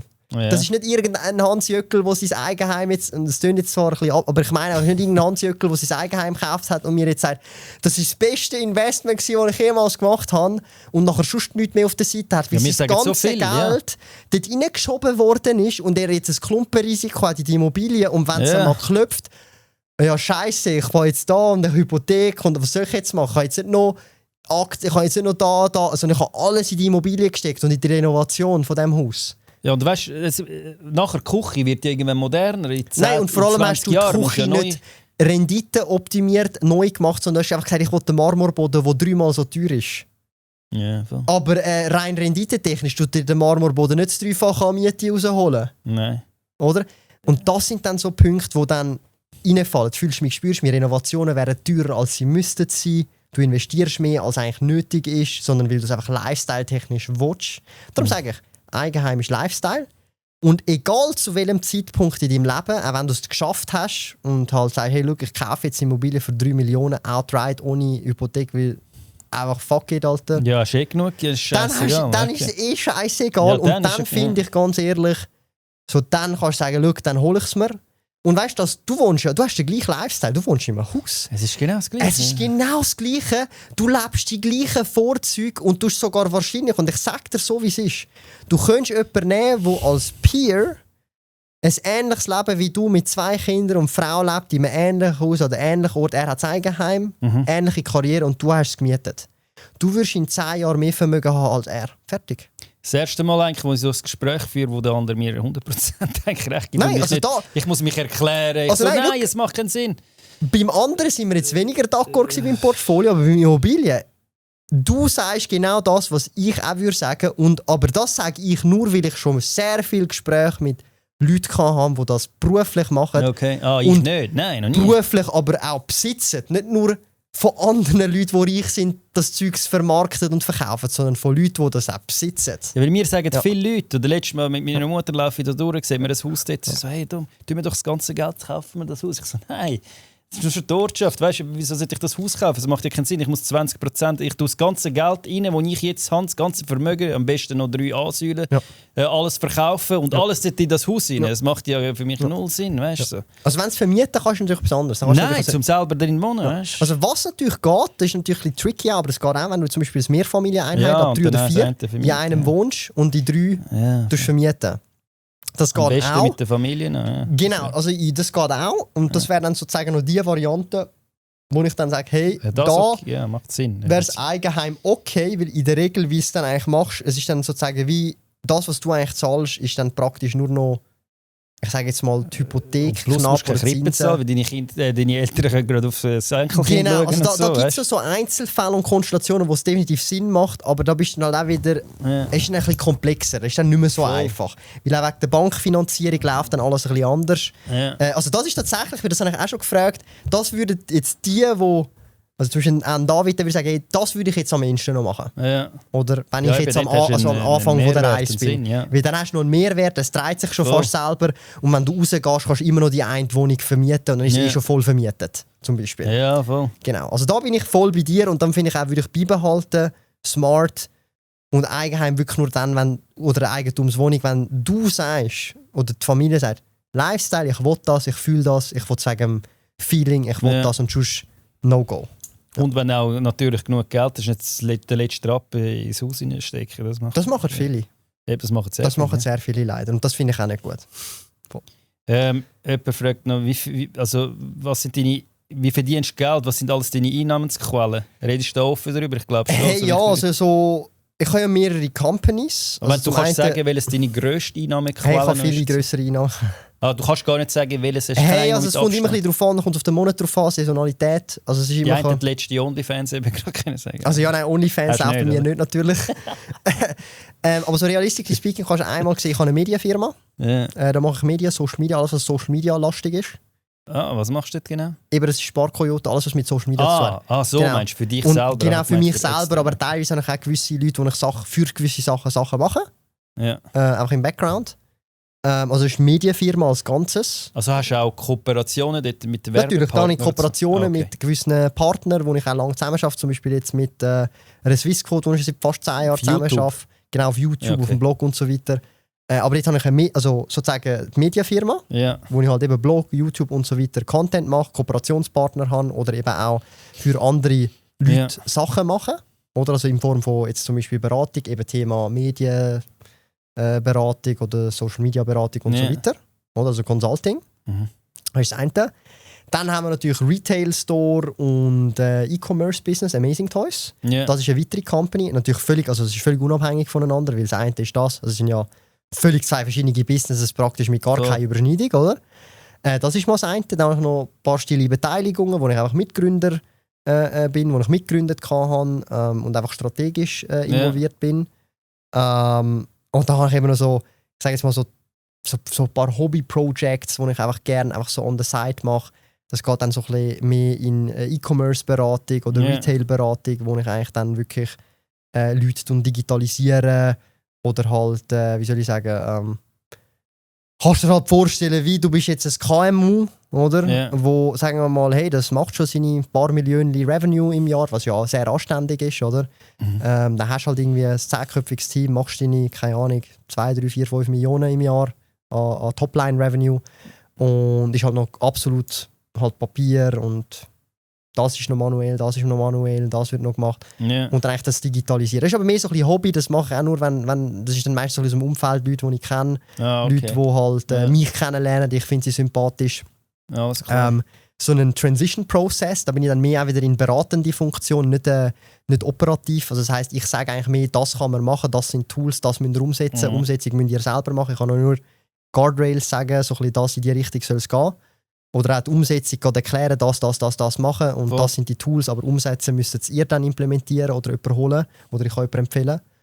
Das finde ich auch ganz cool, weil da siehst du dann halt auch wirklich den Return und Leute sind da echt also dort merke ich schon, Leute sind sehr dankbar, weil sie sehen halt instant, hey, wenn jetzt das implementiert, wir machen jetzt in diesem Bereich oder in diesem Segment zum Beispiel 50% mehr Revenue und Kosten haben wir können um 40% einsparen, wir können es direkt tracken. Und da kann ich auch entsprechend Geld verlangen und fühle mich dann auch sehr wohl dabei, weil das, was ich verlange, ist weniger als das, was sie gespart haben. Finde ich eigentlich ganz geil. Ich finde Steuerberater, der ein bisschen optimiert, du zahlst um 20'000 Stutz, aber er spart dir 200 hinten rum, weil er halt dort super alles aufgliedert, wie das Thema bei dir mit der AHV. Also das macht mir sehr, sehr Spass. Und das sind auch so verschiedene Projects, die ich habe. Und das ist immer mal je nach Monat. Aber die kontinuierlichsten Projekte sind natürlich schon also Amazing Toys und Sparkoyote, die sich am weitestgehenden durchziehen. Für mich ist dann so ein bisschen Sparkoyote sehr etwas, das auf mich bezogen ist. Oder auf mich, wie bei dir auch. Es ist von dir abhängig. Das heisst, es ist auch für mich ein Risiko. Ich weiß ja nie, ob es mir gesundheitlich immer gut gehen wird oder ob ich immer Lust habe. Also ich mache jetzt schon seit Jahrzehnten Content, ich darf jetzt so sagen, ich mache seit ich 12 bin Content, ich werde das ja 30. Also ich mache seit fast 20 Jahren Content auf YouTube. Krass. Dann darf ich jetzt, also wird jetzt dann bald 20 Jahre, glaube ich, beim 2029 oder 2028 mache ich dann seit 20 Jahren Content. 2008 immer auf dem gleichen Account? Nein, verteilt. Und das sind dann halt so eben so die Einkommensquellen, die ich halt habe. Und es ist natürlich schon so, dass bei Amazing Toys, und das merke ich jetzt so die letzten 3, 4, 5 Jahre, ich habe jetzt mit Amazing Toys langsam etwas aufgebaut. Also ich bin dir ganz ehrlich, so da müsste ich wahrscheinlich in den nächsten 1, 2, 3 Jahren, also ich müsste theoretisch gar nicht mehr dort sein. Und das würde laufen und sogar wachsen. Weil du hast ein System aufgebaut, du brauchst einfach cooles Leute, coole Team. Und ich meine, ich werde immer dort sein, weil es mir auch zu viel Spass macht. Aber da habe ich dann schon gemerkt, du kannst etwas aufbauen, das ohne dich kann funktionieren und also auch wirklich läuft und auch kann wachsen ohne dich, weil du ein System implementiert hast, wo laufen. Das ist schwieriger bei Sparkoyote, weil du bist ja immer, also du machst ja Videos oder Content und so weiter. Ja, das musst du aktiv machen. Ja. Aber das finde ich noch relativ krass, muss ich sagen. Das ist jetzt für mich auch so eine neue Experience die letzten 3, 4 Jahre, wo ich merke, hey, ich kann wirklich 2 Monate komplett weg sein und zurückkommen vom Geschäft und es macht nachher mehr Umsatz, als wo ich weg bin. Ja. Und das ist schon wild. Also das ist für mich sehr... es gibt dir auch so die Ruhe. Hey, ich bin dir ganz ehrlich so, wenn ich jetzt heute nur auf Social Media wäre, ich hätte glaube schon sehr viel Stress. Also Stress im Sinne von so nicht, also kann man vielleicht sagen, so ein bisschen Existenzängste, ein bisschen das, ja, vor dem Pen. Ich habe das. Kennst du in dem Fall ja voll. ich weiss, jede Nacht kann ich nicht pennen, jede Nacht. Ich habe noch 2 Kinder. Ich habe so früher, habe ich das teilweise schon von meiner Anfangszeit, und mit der Zeit hat sich das geleitet, aber wenn ich jetzt zurückdenke, vielleicht hat sich das auch geleitet, weil ich parallel noch ein anderes Business aufgebaut habe. Aber wenn ich jetzt so jetzt sagen würde, ich hätte nur... Nein, auch nur das, aber wenn ich jetzt nur Sparkoyote hätte, weil es Social Media ist. Sehr Social Media lastig ist. Ja. Ich hätte auch heute, glaube noch so ein bisschen, eben so, vielleicht nicht krasse Exit, aber es ist so, kennst du so, es creept mal, ja, du bist so am Schlafen, du kannst nicht einschlafen, weil es zu heiß ist. Und dann bist du im Gedankenloop und dann denkst du, das könnte schief, dann läuft das nicht mehr und dann bist du in diesem Loop drin. Ich habe das 24/7, nicht nur vor dem Pen. Ich habe das jetzt sogar. Genau, und ich muss dir ehrlich sagen, ich bin ja vor 2 Jahren für zuerst mal auf Japan gewesen, dann letztes Jahr für 2 Monate komplett weg gewesen auf Japan mit meiner Frau auf Flitterwoche. Ja. Und dort habe ich dann wirklich gar nicht geschafft. Dort habe ich wirklich gar nicht geschafft. Wirklich null. Ja, ich habe das im Fall mitbekommen. Ich habe das gesehen. Und für mich, also seit dort, also so alles, was ich mache, also ich kann es dir wie nicht erklären, aber dort hat, also vom letzten Sommer hat für mich ein Schalter so Klick gemacht. Egal was ich mache, es ist eigentlich egal jetzt. Ist egal. Also im Aber Sinne, am positiven Sinn. Nicht, es ist mir alles scheißegal, sondern es ist so. Ich weiss es, so also es ist wie, es gibt gar kein Szenario mehr, dass so eine, also ich bin jetzt wie zufrieden. Ich habe keine Existenz. Also ich könnte gar nicht in ein Szenario kommen, wo ich in den Loop komme. Ich weiss, es gibt Probleme. Ich weiss, sie werden immer gelöst werden können von mir oder es ist eine Frage von der Zeit oder whatever. Ich kann meinen Shit machen oder eben auch nicht machen. Und wenn ich halt einfach nicht mehr wachsen will, dann wachse ich halt nicht mehr, dann bleibe ich halt. Also checkst, es ist so, ja. Ich kann dir das nicht erklären, aber so die Gelassenheit hätte ich jetzt nur durch Social Media Business, hätte ich ehrlicherweise, muss ich fairerweise sagen, nicht, weil ich immer so abhängig wäre vom Algorithmus. Also das habe ich für mich einfach festgestellt. So, du bist so, um es jetzt das Wort wirklich so, wie ich denke, sagen, du bist die Bitch vom Algorithmus. Ja. Ja, that's it. Und der Algorithmus ist dann sozusagen, entweder hat er dich mal gern, mal nicht, und dann hat er dich eine Zeit lang nicht gern und das ist scheiße halt, und dann hat er dich wieder eine Zeit sehr gern und ist wieder das nice. Das ist bei mir krass. Manchmal läuft wieder ein paar Videos, hat plötzlich wieder viel Aufrufe, nachher wieder gar keinen. Und das ist für mich so wirklich, also wenn ich das so abbrechen darf, eben die 2 Haupteinkommensquellen noch viel so nebendran.